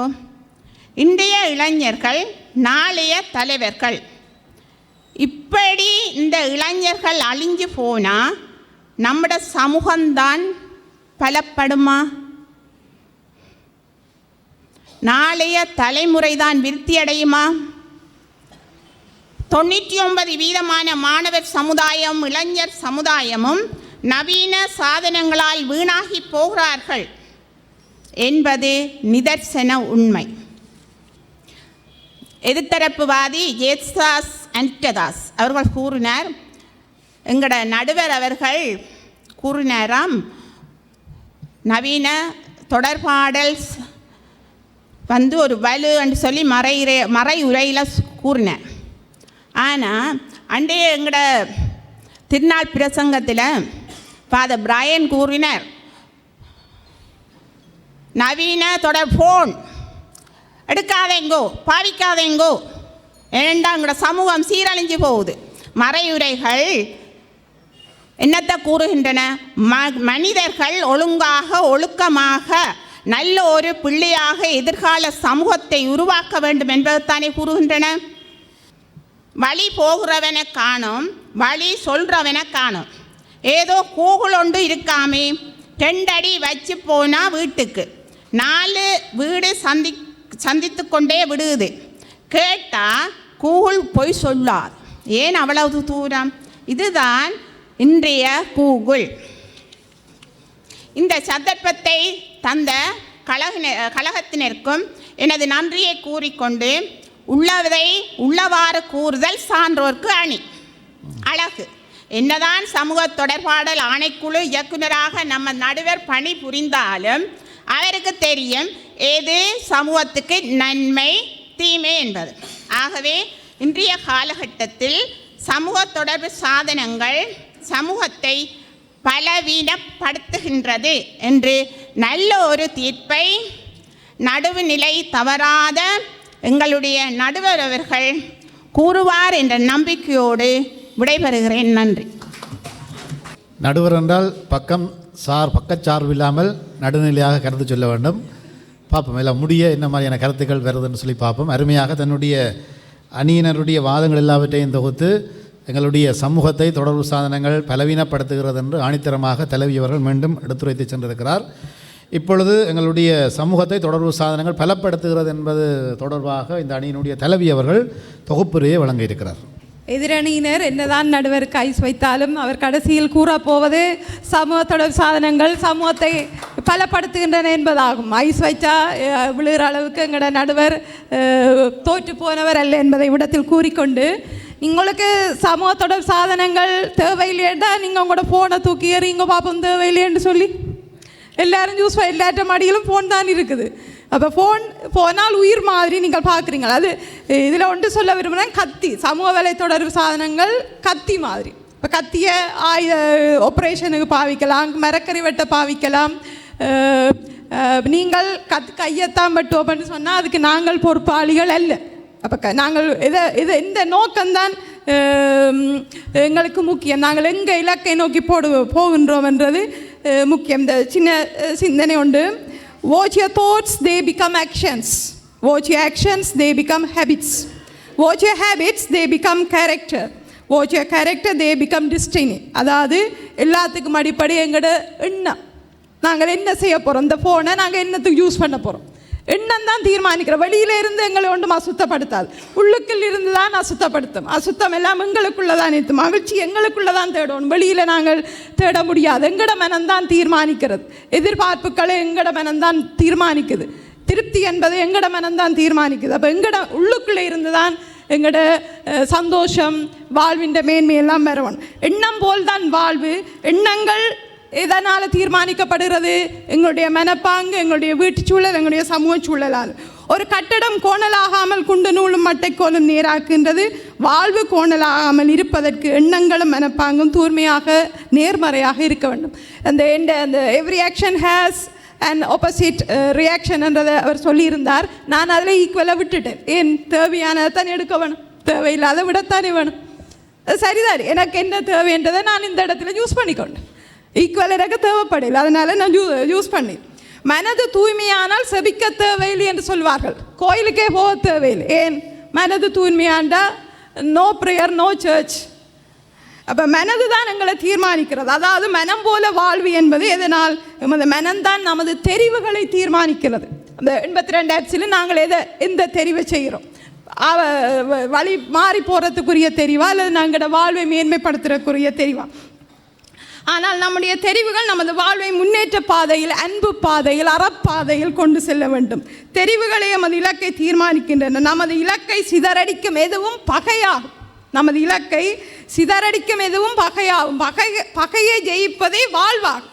அப்போ அந்த வாழ்வை நாங்கள் கற்றுக்கொள்ள வேண்டும். ஒருவருக்கு வரமாவது மற்றவருக்கு பகையாகிறது, அது பிரச்சனை இல்லை. நான் ஒன்றை பாசிட்டிவாக பார்த்தா அது இன்னொருவர் நெகட்டிவாக பார்ப்பேன். அது மனிதராக இருக்கிறதுக்கு அது ஒரு இயல்பு, மனித இயல்பு அதுதான். எல்லாரும் ஒரே மாதிரி இல்லைத்தானே, எல்லாரும் தனித்துவார்கள். ஒவ்வொரு மனிதரும் தனித்துவம் மிக்கவர். இலக்கை அடையாதபடி தடுக்கும் எதுவும் பகை என்பதை உணரும் குணம் தேவை.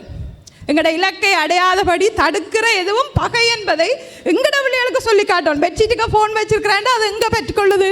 பெற்றோடமே தான் கற்றுக்கொள்ளுது. பிள்ளை கெட்ட வார்த்தை பேசாது, கேட்ட வார்த்தை தான் பேசும். அதே மாதிரி குடும்பத்தில் என்ன நடக்குதோ அதை தான் பிள்ளை ஃபாலோ பண்ணும். பிள்ளைகள் என்பது ஃபாலோவர்ஸ். அப்போ இலக்கை நோக்கிய கவனம் சிதறப்படாமல் இருக்கும்போது யாராலும் தோற்கடிக்கப்பட மாட்டோம். எங்களுடைய இலக்கை நோக்கிய கவனம் சிதறப்படாமல் இருக்கும்போது யாராலும் தோற்கடிக்க மாட்டோம். ஆசையை அனுபவித்து விட்டு இலக்கை தொலைத்து விடுகிறோம். சமூக வலைத்தளங்களில் எங்களோட ஆசை தீர மட்டும் அனுபவித்து விட்டு எங்களோட இலக்கை தொலைத்து விட்டு நிற்கின்றோம். போட்டது தான் முளைக்கும். அதாவது நாங்கள் இந்த சமூக வலைத்தளங்களை நாங்கள் ஃபீட் பண்ணுறது தான் எஃபெக்டாக வரும். ஒரு விஷயத்தை அவங்களே தெரியும், ஒரு கூகுளில் யூடியூப்பில் போய் ஒரு விஷயத்தை இறக்கினா அது தொடர்பான கணக்கை வந்து சேரும். அப்போ உங்களோட தேடல் தான் முக்கியம். போட்டது தான் முளைக்கும், கேட்டது தான் கிடைக்கும். மூட நம்பிக்கையும் குருட்டு பழக்கமும் சமூகத்தின் முதல் பகைவன். உன்னை உலகம் அறிமுகம் செய்யும் என்று எதிர்பார்க்காதே, உன்னை உலகுக்கு அறிமுகம் செய்து கொள். அதுக்குத்தான் நாங்கள் இந்த சமூக வலைத்தளங்களை பயன்படுத்துகிறோம். அதில் நீங்கள் நொட்டோரியஸ் ஆகிறதும் ஃபேமஸ் ஆகிறதும் கூட மெனப்பாங்க பொறுத்து. நொட்டோரியஸ் உங்களுக்கு தெரியும், பிள்ளையான வழியில் போய் ஃபேமஸ் ஆகும். ஃபேமஸ்ண்டா சரியான வழியில் போய் பிரபல்யம் ஆகும். ரெண்டும் பிரபல்யம் தான். அடுத்தது கல்வி என்பது ஒரு ஆயுதம், அதன் விளைவு அதை பிரயோகிக்கும் கைகளாலே தான் தீர்மானிக்கப்படுகிறது. கல்வி என்பது ஒரு ஆயுதம், அதன் விளைவு அதை பிரயோகிக்கும் கைகளாலே தான் தீர்மானிக்கப்படுகிறது. இலட்சியம் இல்லாத வாழ்க்கை முகவரி இல்லாத கடிதம் போன்றது. கடைசியாக தனி மனித ஒழுக்கம் இதனுடன் வெகுவாக சம்பந்தப்பட்டிருக்கு. இந்த சமூக தொலைத்தொடர்பு சாதனங்கள் பயன்படுத்து தனி மனித ஒழுக்கம் என்பது கட்டுப்பாடுகள் நிறைந்த இடத்தில் மட்டும் ஒழுக்கமாக இருப்பது அல்ல, கட்டுப்பாடுகள் இல்லாத இடத்திலும் கூட ஒழுக்கமாக இருப்பது தான் தனி மனித ஒழுக்கம். இப்போ எங்களே தெரியும், ஒளிச்சொலிச்சு களவு செய்யவும் தெரியும், பொது இடத்துல நாங்கள் எப்படி இருக்கிறோம்னு தெரியும். அப்போ அது எல்லாத்தையும் என்ன தீர்மானிக்குது? தனி மனித ஒழுக்கம். நமது வாழ்க்கை சிகரத்தினை நோக்கி பயணிக்க வேண்டும். இறுதியாக இந்த காலத்தில் ஆண்கள் வைஃப் இல்லாமல் வாழ்ந்து விடுவார்கள். ஆனால் வைஃபை இல்லாமல் வாழ முடியுமா? வாழவே முடியாது. வைஃபை தூர விடுறதுக்கு ரெடி, ஆனால் வைஃபையை தூர விடுறதுக்கு ரெடியா? ஒரு தரம் ரெடி இல்லை. எனவே இந்த காலத்தில் எங்களுடைய அந்த சமூக தொலைத்தொடர்பு சாதனங்களை பயன்படுத்தி நாங்கள் எமது வாழ்வையும் எமக்கு அடுத்த வரும் சந்தையுடைய வாழ்வை நல்ல நிலைக்கு கொண்டு போக நாங்கள் வழிப்படுத்துவோம் என்பதை கூறி, சமூக வலைத்தொடர்பு சாதனங்கள் சமூகத்தை பலப்படுத்துகின்றன என்பதை ஆணித்தரமாக கூறி சந்தர்ப்பத்துக்கு நன்றி கூறி அமைகிறேன். நன்றி. ஆண்கள் மட்டுமல்ல, பெண்களும் தான் வைஃபை இல்லாமல் இருக்கையில் ஒரு காலத்துக்கு இருக்கிறோம். அதையும் அவை ஏற்றுக்கொள்ளத்தான் வேண்டும். சமூகத்தை பலப்படுத்துவது என்கின்ற அணியினுடைய தலைவர் ரமணியம்மா அவர்கள் அருமையான ஒரு தொகுப்புரையை வழங்கியிருக்கிறார். அவர் அவைக்குரிய தொகுப்புரையும் இணைத்து தான் வழங்கியிருக்கிறார். அவர் சிறப்பாக பல விடயங்களை அவர் குறிப்பிட்டிருக்கிறார். இந்த இடத்தில் இன்னொரு விடயம் குறிப்பிட்டார், மனசு தூய்மையாக இருந்தால் ஆலயத்துக்கு செல்ல தேவையில்லை என்று. அதுக்கு எனக்கு உடன்பாடு இல்லை. என்னோட ஆலயம் ஆண்டவர் இருக்கிற இடம். அதிகமாக நாங்கள் ஆண்டவரை தரிசிக்கிற இடம் ஆலயம். ஆண்டவர் எல்லா இடமும் இருக்கிறார், எல்லா இடமும் வாசம் பண்ணுறார். அதிகமாக ஆண்டவர் என்ற எண்ணத்தோடு போகிறது ஆலயம். மன தூய்மையாக இருந்தால் நாங்கள் ஆலயத்திற்கு நிச்சயமாக செல்லத்தான் வேண்டும். அத்தோடு தனி மனித ஒழுக்கம் மிக முக்கியமானது என்கின்ற விடயத்தையும் இந்த அணியினுடைய தலைவி அவர்கள் அழகாக எடுத்துரைத்து சென்று விட்டார். சிறப்பாக இந்த இரண்டு அணியினரும் தங்களுக்கென்று கொடுக்கப்பட்ட அந்த வாதங்களை மிக அழகாக நேரம் எடுத்து ஆயத்தப்படுத்தி இருக்கிறார்கள். பல முக்கியமான விடயங்களை அவர்கள் எங்களுக்கு முன்னால் வைத்திருக்கிறார்கள். சிறப்பாக இப்படியான ஒரு விடயத்தை பொதுநிலையினர் ஆணைக்குழு எடுத்திருப்பது பாராட்டத்தக்கது. எங்களுடைய மறை மாவட்டத்தில் நாங்கள் சமூக தொடர்பாடல் ஆண்டை நாங்கள் ஆரம்பித்திருக்கிறோம். ஆகவே இந்த ஆரம்பத்தோடு இப்படியான ஒரு விவாத மேடை பட்டிமன்றம் மிக முக்கியமான இடத்தை பெறுகிறது. இதுக்கு இருக்கிறார்கள் மட்டும் இந்த பட்டிமன்றத்தை பார்க்க மாட்டீர்கள். இந்த கேமரா ஊடாக உலகத்தில் இருக்கிற அநேக மாணாக்கள் இந்த பட்டிமன்றத்தை நிச்சயமாக பார்ப்பார்கள். நீங்கள் சொன்ன கருத்துக்கள் எல்லாம் இதனூடாக உலகமெங்கும் போகும், அதிலே எந்த விதமான ஒரு சந்தேகமும் இல்லை. உங்களுடைய விவாதங்களை நான் பார்க்கிற போது நானும் சில கருத்துக்களை சொல்லலாம் என்று நினைக்கிறேன். திரு அவையிலே இந்த தொடர்பு சாதனங்களுடைய பாவனை அல்லது தொடர்பு சாதனங்களை நாங்கள் நற்செய்தி பணியில் பாவிக்கலாம் என்கிற ஒரு கருத்து 2ஆம் வத்திக்கான் சங்கத்துக்கு பிற்பாடு தான் திருச்சபைக்குள் உள்வாங்கப்படுது. 2ஆம் வத்திக்கான் சங்கத்திற்கு முதல் இருந்த சூழல் அது ஒரு வித்தியாசமான ஒரு சூழல். திரு அவை இந்த தொடர்பு சாதனங்கள் மட்டில் ஒரு எதிர்ப்பு மனநிலையெல்லாம் கொண்டு வந்தது. இந்த அணியினர் குறிப்பிட்டது போல குற்றம் சாட்டி கொண்டு இவைகள் பிழை, ஆகவே நாங்கள் இவைகளை நாங்கள் பாவிக்கவே கூடாது என்கின்ற ஒரு எதிர்ப்பு மனநிலை 2வது வத்திக்கான் சங்கத்திற்கு முற்பட்ட காலத்தில் திரு அவையில் இருந்தது. ஒவ்வொரு தொடர்பு சாதனங்களும் கண்டுபிடிக்கப்படுவதற்கு அதுக்கு பின்னணியாக இருந்தது கத்தோலிக்க திரு அவை தான். அச்சு ஊடகமாக இருக்கலாம் அல்லது வானொலியாக இருக்கலாம், இவைகள் எல்லாவற்றையும் கண்டுபிடிப்பதற்கு அடித்தளமாக இருந்தது இந்த கத்தோலிக்க திரு அவை. எங்களுக்கு தெரியும், அச்சு ஊடகம் ஆரம்பிக்கப்பட்டதனுடைய நோக்கம் வேதாகம பிரதிகளை எடுக்கிற நோக்கம். வேதாகமத்தை இறைவார்த்தையை நாங்கள் பிரதி எடுக்க வேண்டும் என்ற நோக்கத்தோடு தான் அச்சு ஊடகம் கண்டுபிடிக்கப்பட்டது. இந்த வானொலியை கண்டுபிடித்தவர் மார்க்கோனி. அவர் தான் இந்த வானொலி என்கின்ற அந்த வரையறை செய்தவர். அதுக்கு முற்பட்ட காலத்தில் தந்திகள் அல்லது தகவல்களை அனுப்புகிற வழிமுறைகளை பலர் கண்டறிந்திருக்கிறார்கள். இந்த வானொலியை கண்டுபிடித்த மார்க்கோனி அவருடைய உள்ளத்தில் இருந்த மிக முக்கியமான ஒரு ஆசை என்னவென்று சொன்னால், வத்திக்கான் நகரத்தில் இருக்கிற திருத்தந்தை அவர்கள் உரையாற்றுவது அந்த வத்திக்கான் அதுக்குள்ள மட்டும்தான் நிற்குது. அவருடைய குரல் உலகெங்கும் போக வேண்டும் என்கிற ஒரு நோக்கமும் அவரிடம் இருந்தது. அவர் கண்டுபிடித்த அந்த வானொலியை கொண்டு போய் திருத்தந்தையை கொடுத்து அதிலே திருத்தந்தையை உரையாற்ற விட்டார் என்று சொல்லி வரலாறு சொல்லுகிறது. வத்திக்கான் ரேடியோ ஸ்டேஷன் வானொலி நிலையத்திற்கு நாங்கள் போனால் தெரியும், மார்க்கோனி கண்டுபிடித்த வானொலியின் சில உதிரிப்பாகங்கள் அங்கே காட்சிப்படுத்தப்பட்டு இருக்கிறது. ஆகவே கத்தோலிக்க திரு அவை தான் இந்த ஊடகங்கள் அல்லது இப்படியான இதுகளுக்கு பின்தளமாக இருந்தாலும், திரு அவை என்று சொல்லி நாங்கள் பார்க்கிற போது ஆரம்பத்திலே இவைகள் ஒரு எதிர்ப்பு மனநிலையோடு எல்லாவற்றையும் பார்த்தது. அதனால்தான் 1906 நாங்கள் பார்க்கிறோம், இந்த குறுமடத்தில் சிறிய குறுமடத்தில் அங்கே இருக்கிற மாணவர்கள் வந்து பத்திரிகை வாசிக்க முடியாது. பத்திரிகையை வாசித்து அவற்றை மனநிலை மாறிடும். ஆகவே பத்திரிகையை சிறிய குறுமட மாணவர்கள் வாசிக்க முடியாது என்று சொல்லி கட்டுப்பாடு போடுகிறது. அதுக்கு பிற்பாடு ரேடியோ வானொலி கண்டுபிடித்த பிறகு சொல்லுகிறது, வானொலியில் பூசை அதாவது திருப்பலி ஒலிபரப்பக்கூடாது, மக்கள் எல்லாரும் திருப்பலி கட்டாயம் வரத்தான். அப்படி பல சட்டத்திட்டங்களை 2ஆம் வத்திக்கான் சங்கத்துக்கு முன்பிருந்த திருத்தந்தையர்கள் வரையறை செய்து கொண்டிருந்தார்கள். எல்லாம் ஒரு எதிர்ப்பு மனநிலையோடு தான் பார்த்து கொண்டிருந்தார்கள். ஆனால் இந்த 2ஆம் வத்திக்கான் சங்கம் வந்து எல்லாத்தையும் தலைகளாக புரட்டி போட்டது. ஊடகங்கள் மிக மிக முக்கியமானது. எதிர்ப்பு மனநிலையோடு அல்ல, நாங்கள் அவற்றை வரையறை செய்ய வேண்டும். என்ன கட்புல ஊடகம், சொய்ப்புல ஊடகம், கட்புல சொய்ப்புல ஊடகம், அதனுடைய தன்மைகள் எல்லாவற்றையும் நாங்கள் வரையறை செய்து அதனுடைய சாதகமான விளைவுகளை நாங்கள் கை கொண்டு இதை நெச்செய்தி அறிவு பணியில் நாங்கள் ஈடுபடுத்த வேண்டும் என்கின்ற பெரியதொரு திறவுகோலை 2ஆம் வத்திக்கான் சங்கம் தான் திரு அவைக்கு கொடுத்திருக்கிறது. நாங்கள் அந்த வத்திக்கான் சங்கம் ஏட்டில் நாங்கள் பார்க்கலாம். முதலாவது திருவழிபாடு பற்றி ஏடு இருக்கிறது, 16 ஏடுகள் அங்கே இருக்கிறது. முதலாவது திருவழிபாடு, திருச்சபையிலே திருவழிபாடு மிக முக்கியமானது. 2வது ஏடாக இருப்பது எங்களுடைய சமூக தொடர்பு ஏடு. அவை நான் ஏன் இதை சொல்லுகிறேன் என்று சொன்னால், திரு அவை அவ்வளவு உறுதியாக இருந்தது, தொடர்பு சாதனங்கள் எல்லாவற்றையும் நாங்கள் திருச்சபை பணியில் பாவிக்க வேண்டும் என்று சொல்லி. அதனால்தான் திரு அவை தொடர்பு ஊடகங்கள் எல்லாவற்றையும் தங்களுடைய நற்செய்தி பணியிலே பாவித்து கொண்டிருக்கிறது. அதனால் தான் எங்களோட மறை மாவட்டங்களில் இப்படியான நிகழ்வுகள் நடைபெற்று கொண்டிருக்கிறது. இப்போ அதுக்கு பிற்பாடு நாங்கள் பார்க்கலாம், ஊடகங்களோட வளர்ச்சி. நாங்கள் இருக்கிற காலம் வந்து செயற்கை நுண்ணறிவு காலம், ஆர்டிஃபிஷியல் இன்டெலிஜென்ஸ். என்ன இருக்கிறது இல்லாத போல காட்டுது, இல்லாத இருக்கிற போல காட்டுது. அப்படியான ஒரு பயங்கரமான ஒரு சூழலுக்கு நாங்கள் இருக்கிறோம். இருந்தாலும் எல்லாம் கடவுளோட கொடை.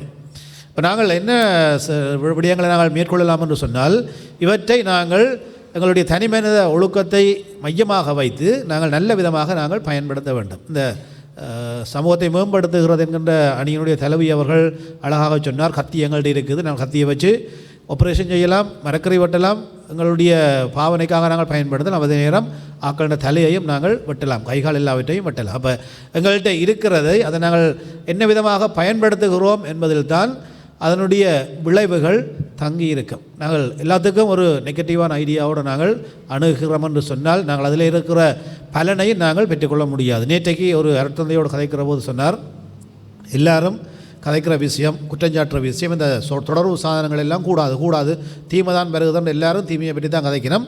நன்மையை பற்றி அல்லது நன்மையால் அதால் வர நன்மைகள் பற்றி ஒரு தடவை நாடாகவே போடுற இல்லை, ஒரு விடயங்களும் செய்கிற இல்லை. எல்லாரும் வந்து அதை குற்றம் சொல்லிக்கொண்டு தான் நிற்கிறார்களே தவிர அதை பற்றிய நல்ல விடயங்களை பார்ப்பது குறைவு என்கின்ற ஒரு கருத்தையும் வைத்தார். அவை எங்கள்கிட்ட கையில் இருக்குது பலமான ஆயுதம், தொடர்பு சாதனங்கள். அவற்றை நாங்கள் நல்ல விதத்தில் பயன்படுத்த வேணும். இப்போ எப்படி நாங்கள் நல்ல விதத்தில் பயன்படுத்தலாம் என்கிறதை நாங்கள் திருச்சபையினுடைய படிப்பினைகளில் நாங்கள் பார்க்கலாம். எங்களுடைய இப்போது இருக்கிற திருத்தந்தை, அதுக்கு முன்பாக இருந்த திருத்தந்தை, இவர்களுடைய சுற்றுமடல்களை நாங்கள் பார்த்தால் தெரியும், அருமையான பல விடயங்களை எங்களுக்கு சொல்லிக்கொண்டு இருக்கிறார்கள். முன்னைய திருத்தந்தை அவர்கள் இந்த சமூக தொடர்பாடல் தினம் எப்போ கொண்டாடப்படுறன்னு தெரியுமா? சமூக தொடர்பாடல் தினம் எப்போ கொண்டாடப்படுதுன்னு சொல்லி உண்மையான ஒரு பூரணமான தொடர்பாடலை மேற்கொண்டவர் யார்? ஆண்டவர் இயேசு கிறிஸ்து. நாங்கள் திருமுழுக்கு விழாவின் போது எங்களுடைய சமூக தொடர்பாடல் ஆண்டு நாங்கள் ஆரம்பித்தோம். ஆண்டவர் தான் உச்சக்கட்ட வெளிப்பாடு. வானம் திறந்து குரல் கேட்குது, இவரே நண்பார்ந்த மகன், இவரிடம் நான் பூரிப்படைகிறேன். அது தொடர்பாடல் என்று ஒரு உச்ச வெளிப்பாடு. அந்த தினத்தில் தான் நாங்கள் தொடர்பாடல் ஆண்டை நாங்கள் இலங்கை எங்களுடைய யாழ்ப்பாணம் மறை மாவட்டத்தில் நாங்கள் அந்த ஆண்டை நாங்கள் கடைப்பிடிக்கிறோம். அப்போ நாங்கள் இந்த தொடர்பாடல் இதனுடைய உச்ச வெளிப்பாடு வந்து ஆண்டவர் இயேசு கிறிஸ்து. அவர் இந்த உலகத்தில் வேறு எல்லாத்தையும் செய்துவிட்டு விண்ணகம் ஏறி போன அந்த நாளை தான் சமூக தொடர்பாடல் தினமாக திரு அவை கொண்டாடுகிறது. விண்ணேற்பு அடைந்த விண்ணகத்துக்கு ஏறி போன நாளை தான் சமூக தொடர்பாடல் தினமாக திரு அவை கொண்டாடுகிறது. அப்போ அந்த நாளை மையப்படுத்தி திருத்தந்தையர்கள் ஒவ்வொரு வருஷமும் செய்திகளை வழங்குவார்கள். இந்த கால சூழ்நிலைக்கு ஏற்ற விதமாக செய்திகளை வழங்குவார்கள். முன்னே நாள் திருத்தந்தை பிரான்சிஸ் அவர்கள் 2024ஆம் ஆண்டு வழங்கிய ஒரு செய்தி, அருமையான ஒரு செய்தி. அவர் இந்த ஆர்டிஃபிஷியல் இன்டெலிஜென்ஸ் என்ன செயற்கை நுண்ணறிவை பற்றி சொல்லுகிற போது சொல்கிறார், இந்த செயற்கை நுண்ணறிவு டெலிஃபோன் அதுகளெல்லாம் 5G யூகம் அதுகளெல்லாம் என்ன செய்யும்னா விரைவாக தகவல்களை சேகரிக்கிறதுக்கு மனுஷனை விட 100 மடங்காக வேலை செய்யும். ஒரு டேட்டாவை நீங்கள் எடுக்கணுமெண்டா குயிக்காக தொடர்பு சாதனங்களூடாக நாங்கள் பெறலாம். அல்லது ஒரு டேட்டா ஒரு தகவலை நீங்கள் மற்றவர்களுக்கு சொல்ல போகிறீங்களா குயிக்காக நீங்கள் சொல்லலாம். என்பலப் தேவையில்லை, கடிதம் தேவையில்லை. இதில் இருக்கிற ஒரு அணியினர் குறிப்பிட்டிருந்தார்கள், இடங்களில் தபால் கந்தோர் எல்லாம் பூட்டப்பட்டு கொண்டு இருக்குது. இப்போ கடிதங்கள் எல்லாம் போடுறது குறைவு. நாங்கள் இருந்த நிலையிலே டெலிஃபோன்லேயே தகவலை நாங்கள் சொல்கிறோம். அப்படி வேகமாக தொடர்பாடலை நாங்கள் மேற்கொள்ளலாம். ஆனால் அவைகள் ஒரு சைடில் திறனற்றவை. உண்மையான தொடர்பாடல் என்றது மனித ஞானத்தோடு மேற்கொள்ளப்பட வேணும். மற்றது எங்களுடைய உணர்வுகளை மேம்படுத்திய தொடர்பாடலை நாங்கள் மேற்கொள்ள வேண்டும். அப்போ உண்மையான மிஷினுகள் ஃபோனுகள் எல்லாம் ஞானத்தோடு செயல்படாது. ஹேக் பண்ண சொன்னால் அது ஹேக் பண்ணி தான் தீரும். அல்லது கூகுள்கிட்ட போய் நீங்கள் கேட்டிங்கன்னா அது தன்னிட இருக்கிற டேட்டாவை தான் எங்களுக்கு தரும். இவர் எப்படிப்பட்டால் இவர் நாங்கள் சரியான விதத்தில் வழிகாட்டலாமான்றது கூகுள் தராது. அப்போ அது மனித ஞானத்தோடும் உணர்வுகளோடும் இது எங்கள்கிட்ட கையில் இருக்கிற தொடர்பு சாதனங்கள் எதுவும் செய்யாது. ஆகவே எங்களுடைய திருத்தந்தை சொல்லுகிறார், உங்களோட கையில் எப்படி இருந்தால் என்ன, எப்படி தொடர்பு சாதனங்கள் இருந்தால் என்ன, நீங்கள் உணர்வுகளோடும் மனித ஞானத்தோடும் உங்களுடைய தொடர்பாடலை மேற்கொள்ளுங்கள். உங்களோட கையில் கத்தி இருக்குது, கத்தியை வச்சுக்கொண்டு உங்களோட உணர்வுகள் ஞானத்தோடு அதை நீங்கள் பயன்படுத்துங்க. உங்களோட கைகளில் தொடர்பு சாதனங்கள் இருக்கிறது, அதை நீங்கள் உணர்வுகளோடும் ஞானத்தோடும் பயன்படுத்துங்கள் என்று சொல்லி திருத்தந்தை அவர்கள் எங்களுக்கு அழகான ஒரு செய்தியை சொல்லியிருக்கிறார். இப்போ இந்த வருடம் நாங்கள் கொண்டாட போகிற சமூக தொடர்பாடல் ஆண்டுக்குரிய செய்தியை அதனுடைய மையக்கருவை எங்களுடைய இப்போதைய திருத்தந்தை அவர்கள் வெளியிட்டிருக்கிறார். அதில் மிக முக்கியமான இன்னொரு விடயத்தை பற்றி சொல்லியிருக்கிறார். நான் ஏற்கனவே சொன்னான், இந்த ஆர்டிஃபிஷியல் இன்டெலிஜென்ஸ் செயற்கை நுண்ணறிவு இருக்கிறத இல்லாத மாதிரி காட்டும், இல்லாததை இருக்கிற மாதிரி காட்டும். செத்து போன ஒரு ஆளை எழுப்பி வச்சு அவற்றை குரல்லையே கதைக்கிற ஒரு தன்மையை செயற்கை நுண்ணறிவு உருவாக்கி விட்டது. அப்போ எங்களை திருத்தந்தை சொல்லுகிறார், கொண்டு மற்ற உருவங்கள் முகங்களை வச்சு பேய் காட்டாதீங்க. என்ன ஆற்ற முகங்கள் தோற்றங்களை வச்சு நீங்கள் விளையாட்டு காட்டாதீங்க. ரெண்டாவது குரல், அவருடைய குரலோடு நீங்கள் விளையாடாதீங்க. முகங்கள், உருவங்கள், குரல்கள் அவற்றை நாங்கள் மதிப்போம். எங்களுடைய தொடர்பாடலை நாங்கள் மேற்கொள்ளுகிற போது மற்றவர்களை நாங்கள் மதிப்போம், அவருடைய உருவங்களை நாங்கள் மதிப்போம், அவருடைய குரல்களை நாங்கள் மதிப்போம் என்று சொல்லி திருத்தந்தை அவர்கள் நாங்கள் எப்படியான தொடர்பாடலை மேற்கொள்ள வேண்டும் என்கிற ஒரு செய்தியையும் தந்திருக்கிறார். இந்த இடத்துல 2 குழுக்களும் ஏராளமான விடயங்கள் எங்களுக்கு சொல்லியிருக்கிறார்கள். இது ஒரு நல்லதொரு விழிப்புணர்வு சார்ந்த ஒரு விவாத மேடை.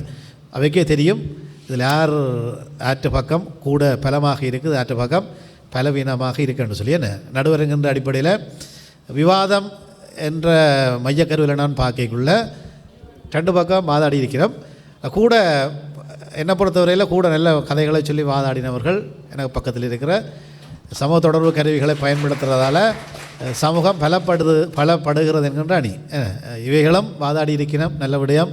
சோர்ந்து போகாமல் நீங்கள் விழிப்புணர்வை ஏற்படுத்துகிற முயற்சியில் நீங்களும் ஈடுபட வேணும். இப்போ சிறப்பாக பொதுநிலையர் கழகம் உங்களோட கையில் பெரிய பணி இருக்குது. இந்த பொதுநிலையர் கழகத்துக்கு தான் நாங்களும் வாரோம். நீங்கள் எல்லாத்தையும் தாங்கியவர்களாக இருக்கிறீர்கள். எல்லா ஆணைக்குழுக்களும் உங்களுக்கு கீழான் இருக்கணும். உங்களை விட்டுட்டு நாங்கள் ஒன்றும் செய்யலை. அதை இப்போ சமூக தொடர்பு ஆணைக்குழுவும் உங்களுக்கு கீழான் இருக்குது.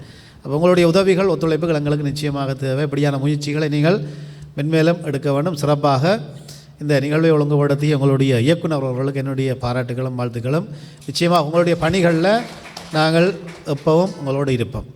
மீண்டும் ஒரு தடவை உங்கள் எல்லோருக்கும் சிறப்பாக இந்த அணியினர் 2 அணியினரும் நன்றாக செய்திருக்கிறீர்கள். உங்கள் ஒவ்வொருவருக்கும் சிறப்பான வாழ்த்துக்களையும் பாராட்டுக்களையும் கூறி இந்த நிகழ்வை நாங்கள் நிறைவு செய்கிறோம். நன்றி.